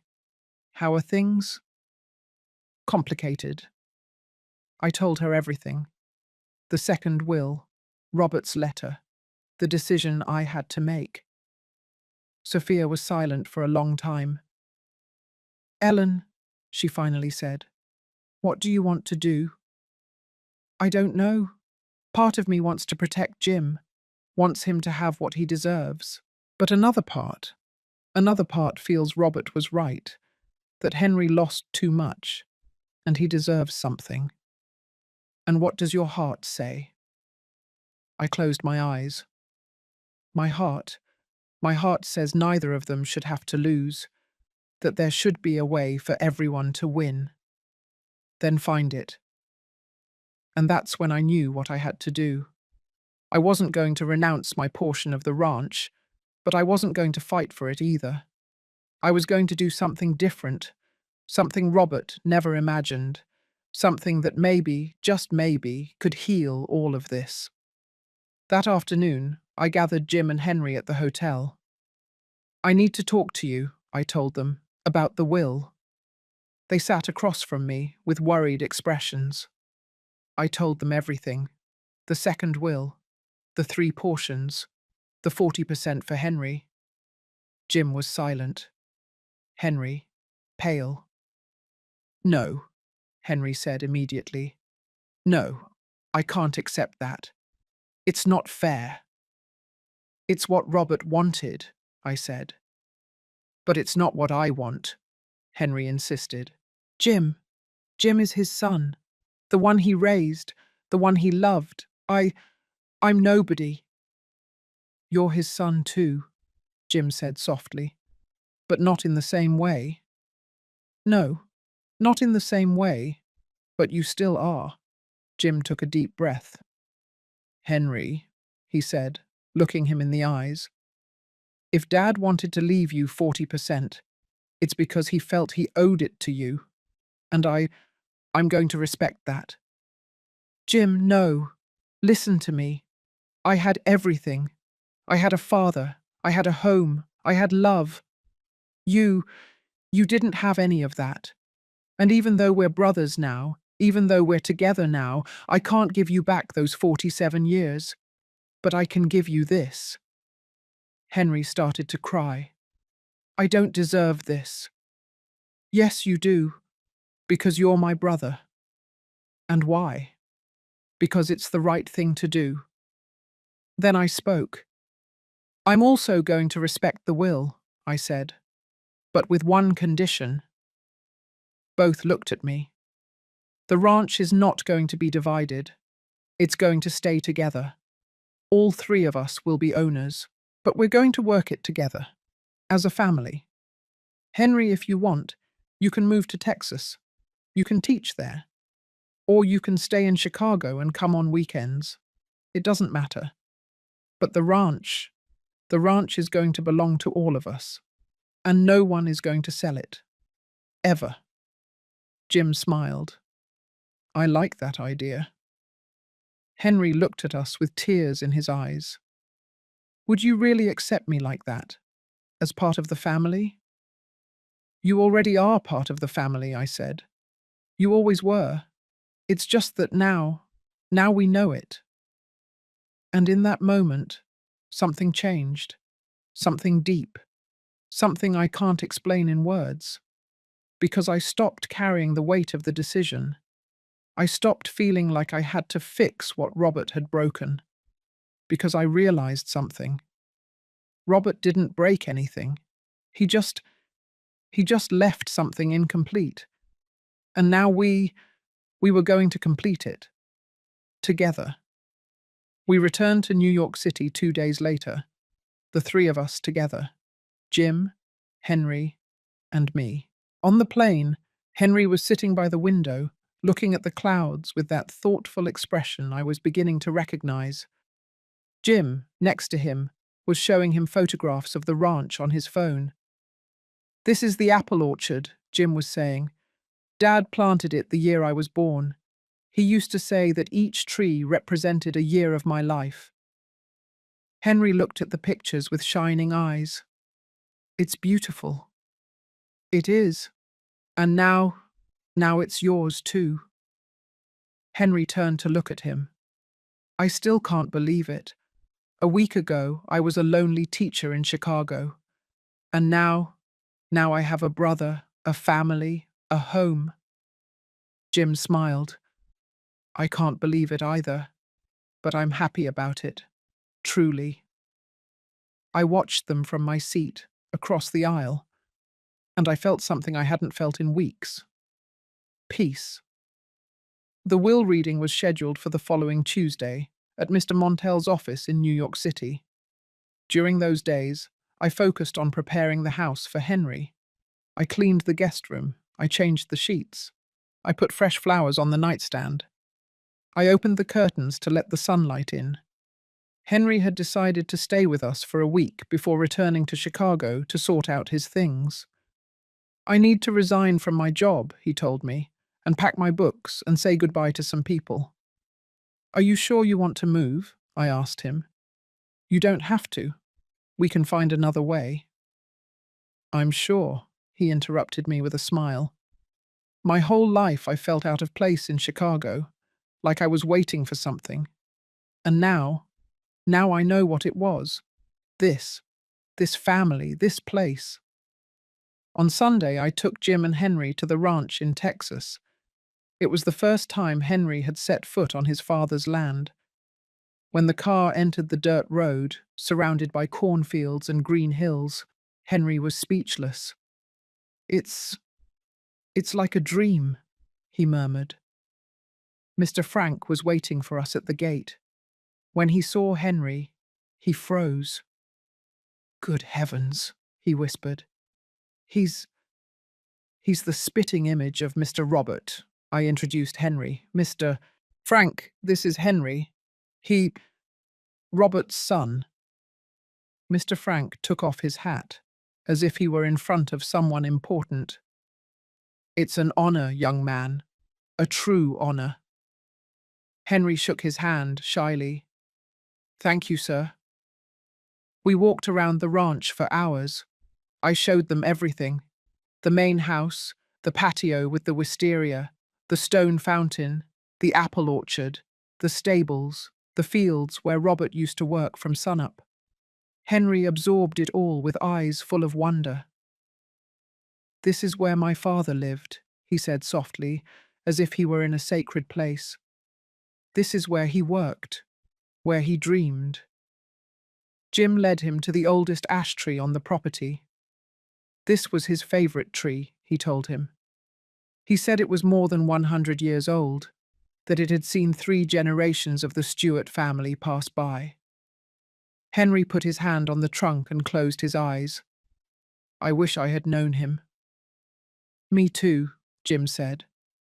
But somehow, I feel like he's here, watching us. And I think he's at peace. That night, we had dinner at the ranch house. I made turkey with stuffing, mashed potatoes, green bean casserole, and fresh rolls. Everything just as Robert had loved it. We sat at the big dining room table, the same table where Robert and I had eaten for 38 years, the same table where Jim had grown up. And now, for the first time, Henry was sitting there too. Mr. Frank joined us, and also Sophia, who had come from New Jersey when I told her Henry would be here. It was a quiet, warm dinner, full of stories. Sophia told Henry anecdotes about Robert when he was young. He was stubborn as a mule, she said, laughing. Once he fought with my father because he wanted to plant apples instead of corn. My father said it was crazy that apples didn't grow well in this soil. But Robert insisted, and the next year we had the best apple orchard in the whole region. Henry listened, fascinated. And was he always like that? Always so determined? Always, Sophia said. When Robert wanted something, there was no stopping him. That's why, when he met your mum, she looked at me with tenderness. I knew he was going to marry her, even if my family didn't agree, even if everyone told him it was crazy. He loved her, and that was enough. After dinner, Jim suggested a walk. The three of us went out to the patio. The night was clear. The stars shone with an intensity you never see in the city. We sat on the wicker chairs, next to the fountain. The sound of the water falling was relaxing. No one spoke for a while. We just sat there, breathing the fresh mountain air, listening to the crickets, feeling the peace of that place, until Henry broke the silence. "Thank you." Jim and I looked at him. "For what?" Jim asked. "For welcoming me. For not hating me. For giving me a place in this family even though I don't deserve it." "You do deserve it," I said firmly. "You didn't choose to be born. You didn't choose to be given up for adoption. You didn't choose to grow up without a father. None of that was your fault. And now you have the opportunity to reclaim something that was taken from you. And we are happy to give it to you." Henry wiped his tears. I always wondered why my biological mother abandoned me, why she didn't want me.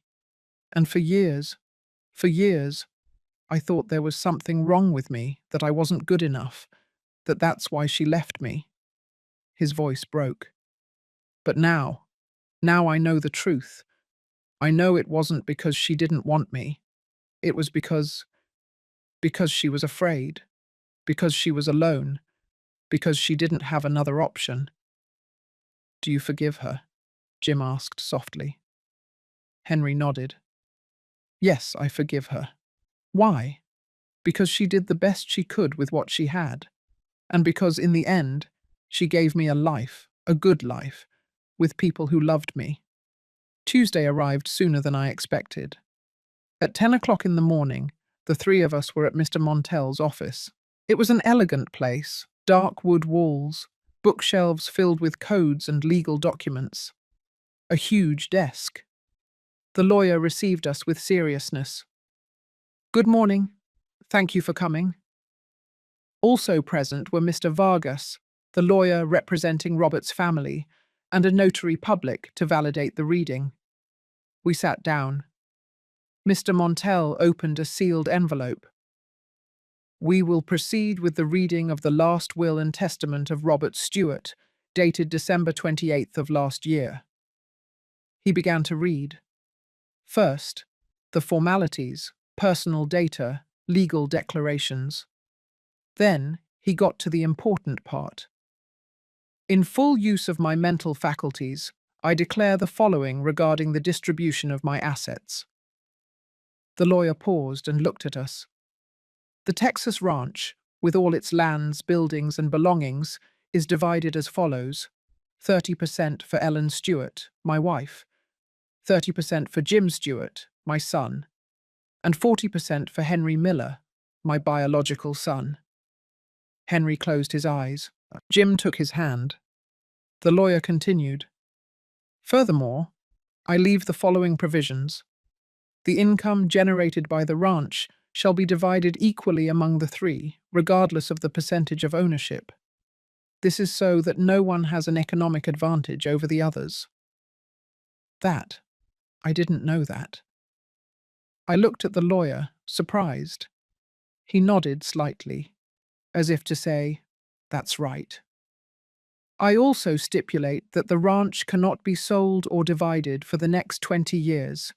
It must remain as one unit, as a family heritage, and in the event that any of the heirs passes away, their share will go to the other two, never to third parties." Jim smiled. Dad thought of everything. The lawyer continued reading. "I also leave a fund of $50,000 to Henry Miller, as compensation for the years I could not be present in his life. This money is intended for him to establish himself, continue his studies, if he wishes, or invest it as he sees fit." Henry opened his eyes, surprised. $50,000? "Yes," the lawyer confirmed. But But that's too much. It's what Robert wanted, I said, and we're going to respect it. The lawyer continued with other minor details, some bank accounts, personal belongings, Robert's car, and finally he reached the last part. Lastly, I leave a personal letter addressed to my 2 sons, a letter that only they should read. The lawyer took 2 envelopes from the folder. One said, "For Jim," the other, "For Henry." He handed them to them. "You may read them now or in private, as you prefer." Jim looked at Henry. "Now." Henry nodded. "Now." They opened the envelopes at the same time. They read in silence. I couldn't see what the letters said, but I could see their faces. Jim was smiling with tears in his eyes. Henry was crying openly. When they finished, they looked at each other and hugged. A long, strong embrace, from brothers. After the will reading, we left the office. The sun was shining in the clear New York City sky. We walked in silence for several blocks until Henry spoke. "Do you know what the letter Robert left me said?" Jim and I looked at him. "It said," he said, "it said he was sorry, that he was sorry for not having been there, that he was sorry for not having known me, that he was sorry for having let 47 years pass without knowing I existed." He wiped his tears. "But it also said that he was proud of me, that the investigator told him all about my life, about how my adoptive parents raised me, about how I became a teacher, about how, despite not having much, I was happy, and that was the only thing that mattered." He paused, and at the end it said, "Henry, I can't give you back the years we lost, but I can give you something. A family, a brother, a place to belong. Use it well, live well, and be happy, because that's all I ever wanted for you." Jim also shared what his letter said. "Dad apologized to me," he said, his voice trembling. "He told me he was sorry for hiding this from me, that he knew it would hurt me, but that he needed me to meet Henry, because Henry was my brother, and because brothers should be together." He turned to Henry, "And he asked me to take care of you, to teach you everything he couldn't teach you, to make you feel part of the family, to be the brother you never had." Henry smiled through tears. "And I promised him," Jim continued, "that I would do it, that I was going to be your brother, not just in name, but for real." They hugged again. We walked to a nearby park, sat on a bench under the shade of a maple tree, and there, in that moment of peace, I realized something. Robert had died, but he hadn't left, because he was in Jim, in his way of speaking, in his laugh, in his kindness.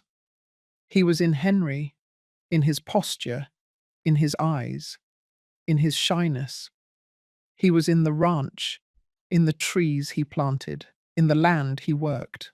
He was in us, in our family, and that was more powerful than any will.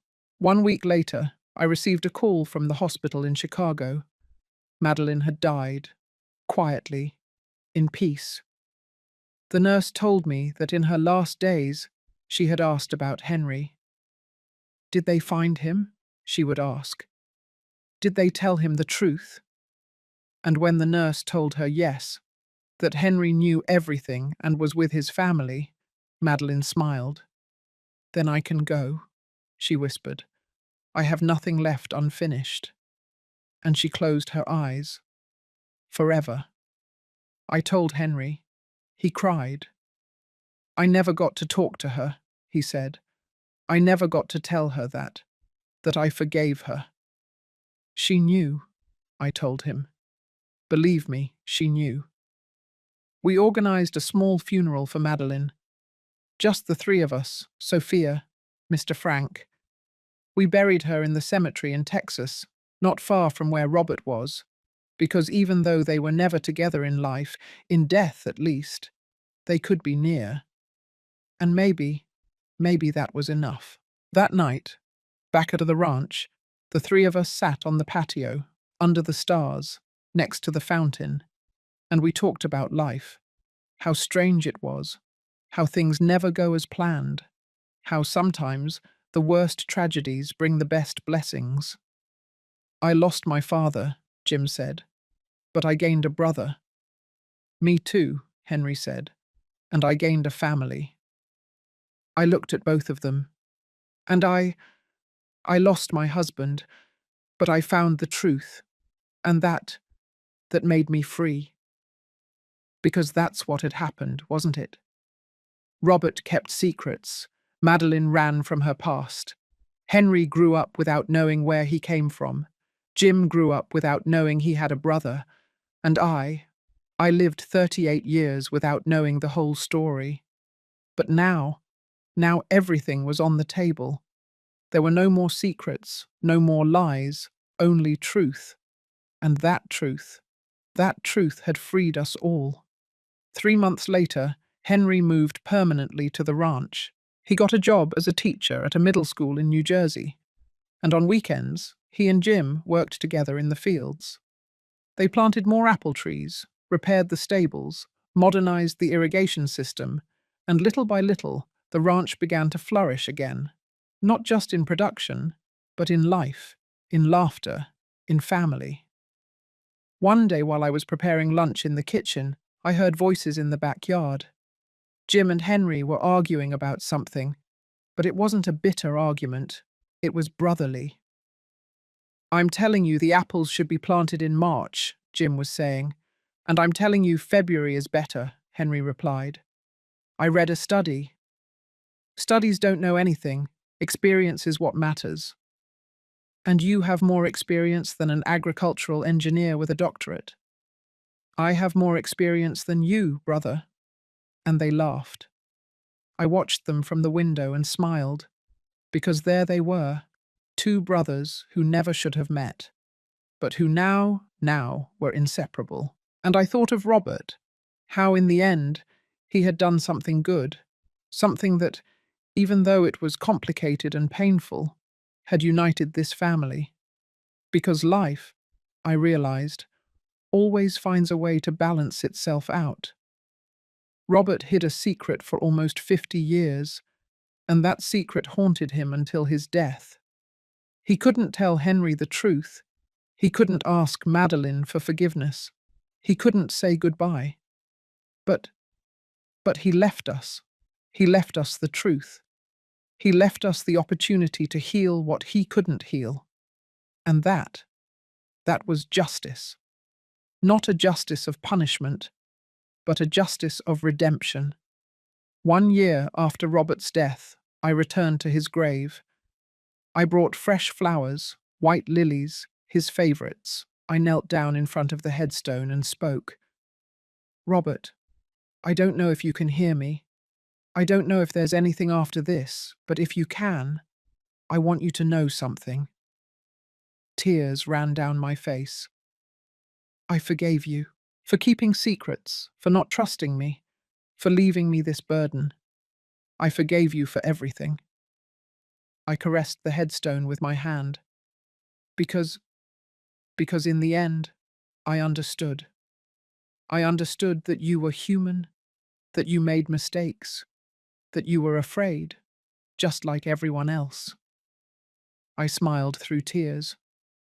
But you also did something beautiful. You united two sons who never would have known each other.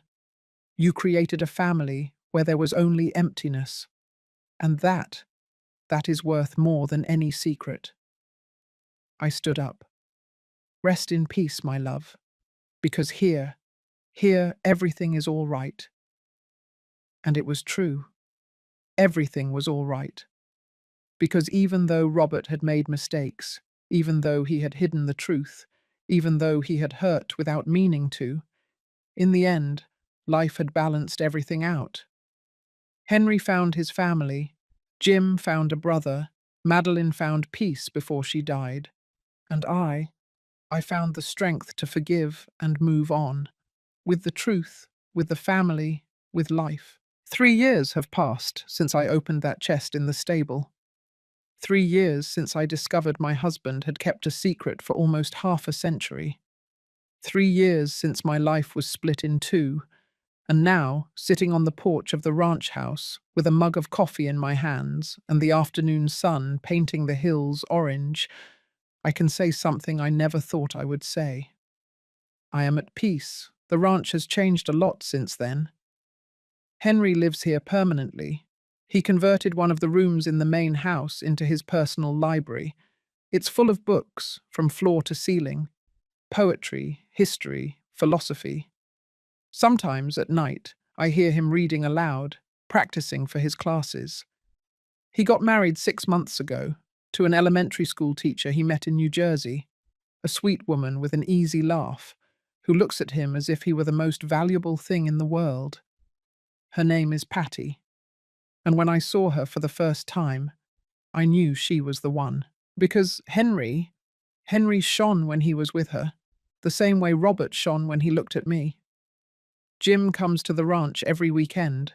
He brings Sarah and their 2 daughters, Sophia and Valerie, 2 beautiful girls who run through the fields like he used to run when he was a child. The girls adore Henry. "Uncle Henry," they shout when they see him, "tell us a story." And he sits with them under the old ash tree and tells them stories of Greek heroes, of brave princesses, of dragons who learn to be good. Sometimes Jim and Henry work together in the fields, planting, harvesting, repairing fences, and even though they argue sometimes, they laugh more than they argue. Because that's what brothers do, right? They fight, but they also love each other. Mr. Frank is still the ranch foreman, even though he's older. He doesn't want to retire. "This land is my life, Ma'am Ellen," he tells me every time I suggest he rest. "The day I stop working here, that's the day I die." And I don't insist anymore, because I understand what he means. This land is more than a place. It is memory, it is family, it is home. Sophia comes to visit us once a month. She always brings food: baked macaroni and cheese, apple pie, chili when it's in season. "So you don't forget to eat," she tells me, even though she knows I eat well. We sit on the patio next to the fountain and talk for hours about life, about our children, about our grandchildren, and sometimes we talk about Robert. "Do you miss him?" she asked me once. "Every day," I replied. "But it doesn't hurt like it used to. Now it's more like a gentle nostalgia, like missing a summer from long ago." Sophia smiled. "He would be proud of you, you know, how you handled all of this, how you kept the family together." "It wasn't just me," I said. "It was Jim. It was Henry. It was you. It was all of us." 6 months ago, we had an unexpected visit. A woman in her 50s knocked on the ranch door. She was tall, with brown hair, her eyes full of nervousness. "Mrs. Ellen Stewart?" she asked. "Yes, that's me. How can I help you?" The woman took a deep breath. "My name is Celia Miller. I'm Madeline's cousin." My heart skipped a beat. "Madeline's cousin?" "Yes, her. She lived with me in Chicago when she was pregnant with Henry, and before she died, she asked me to give you something, but I didn't know where to find you until now." She took an envelope out of her purse. "This is for Henry." I called Henry. When he arrived and saw Celia, he froze. You knew Madeline?" "Yes," Celia said with a sad smile. "I was the only person with her when you were born. I supported her during labor, and I held you when you were a baby." Henry put a hand over his mouth. "Really? Yes, and I want you to know something. Madeline, Madeline loved you with all her heart. Giving you up for adoption was the hardest decision of her life. She handed him the envelope. This is a letter she wrote for you 20 years ago, when she found out she had cancer. She asked me to give it to you if I ever found you. And now I can keep my promise. Henry opened the envelope with trembling hands. He read the letter in silence, and he cried. When he finished, he shared it with us. My dearest Henry, I don't know if you will ever read this letter. I don't know if I will ever find you. But I need to write it anyway, because there are things I must tell you. I'm sorry. I'm sorry I gave you up for adoption. I'm sorry I wasn't strong enough to keep you. I'm sorry I took away your opportunity to know your father. But I want you to know something.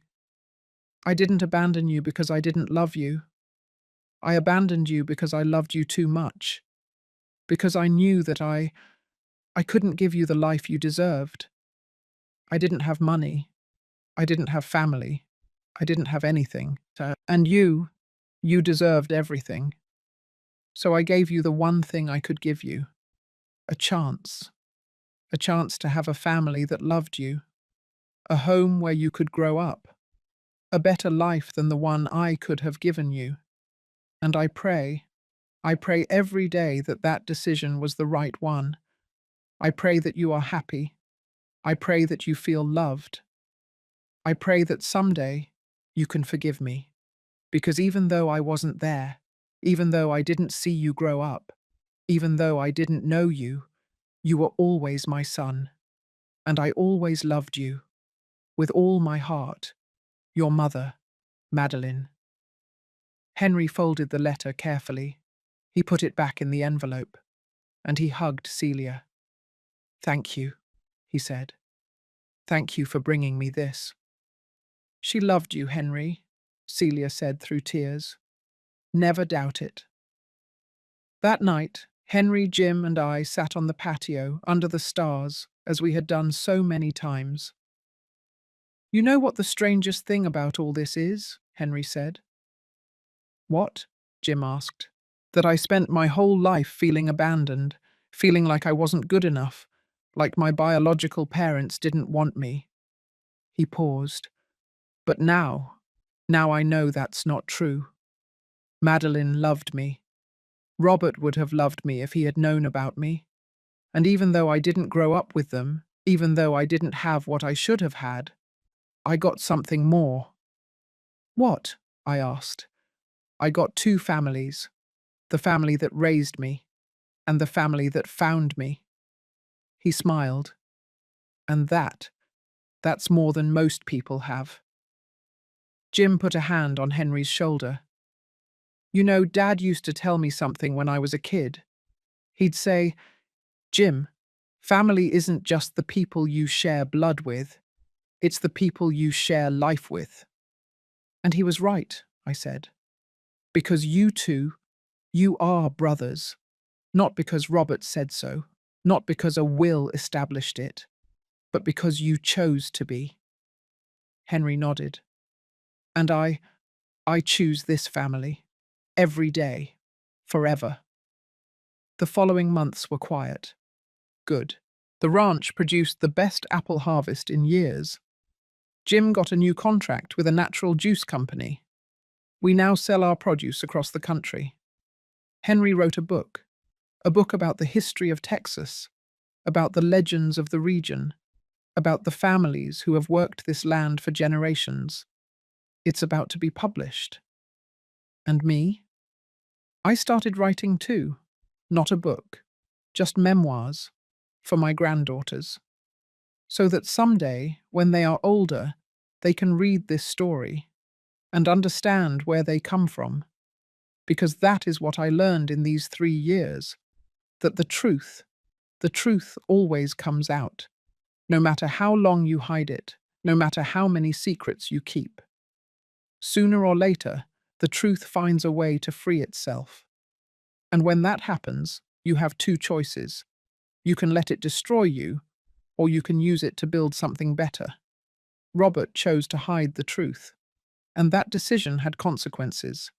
He never knew Henry. He never got to ask Madeline for forgiveness. He never got to explain to me why he hid all of this. But, but he also left us something. He left us the opportunity to heal, to unite, to become a family. And that is priceless. A week ago, Henry sought me out in the kitchen. "Ellen," he said. He no longer calls me Mom, now just Ellen. "Yes, honey? I want to ask you something." "Tell me." "Patty and I are expecting a baby."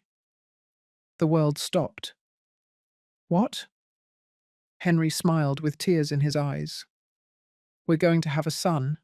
Well, a daughter. We found out yesterday." He hugged me. "And we want you to be the godmother, to be part of her life, to be her grandmother." I couldn't hold back the tears. "Really, though?" "Yes, because you gave me something I never had. A mother. And I want my daughter to have the same thing.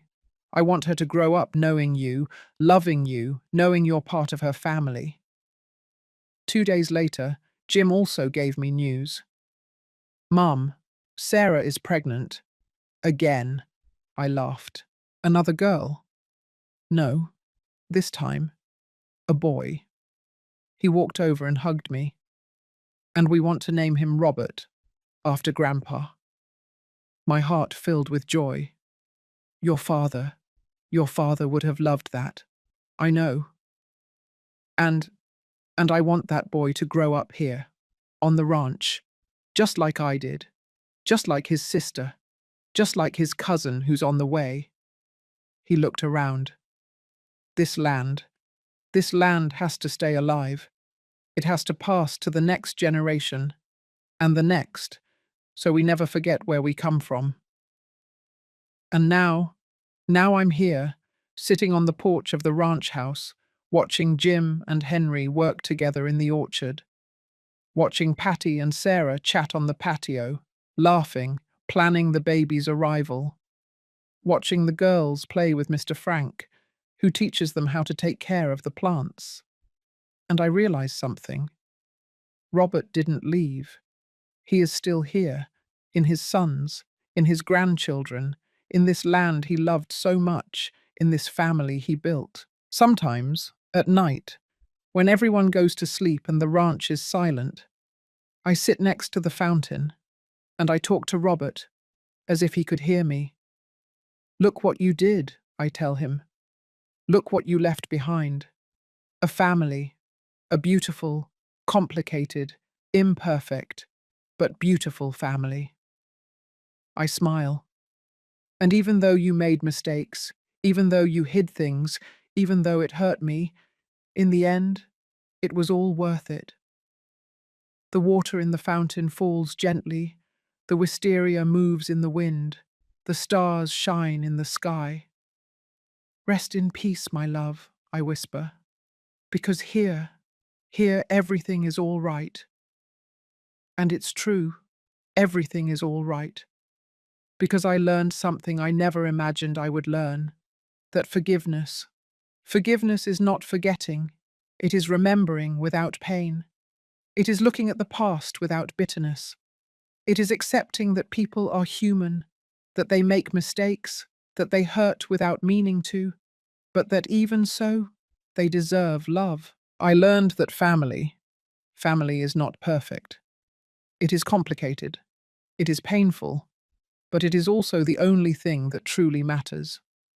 Because at the end of the day, when everything falls apart, when secrets come to light, when the world gets dark, family is the only thing left. And if you are lucky enough to have one, you must take care of it, protect it, love it, even if it hurts, even if it's difficult, even if it breaks your heart. I learned that the truth hurts, but it also heals. Because only when you face the truth, only when you stop hiding from it, can you truly be free. And I am free now, free from the weight of secrets, free from lies, free from pain, because I chose to forgive, I chose to love, I chose to move on.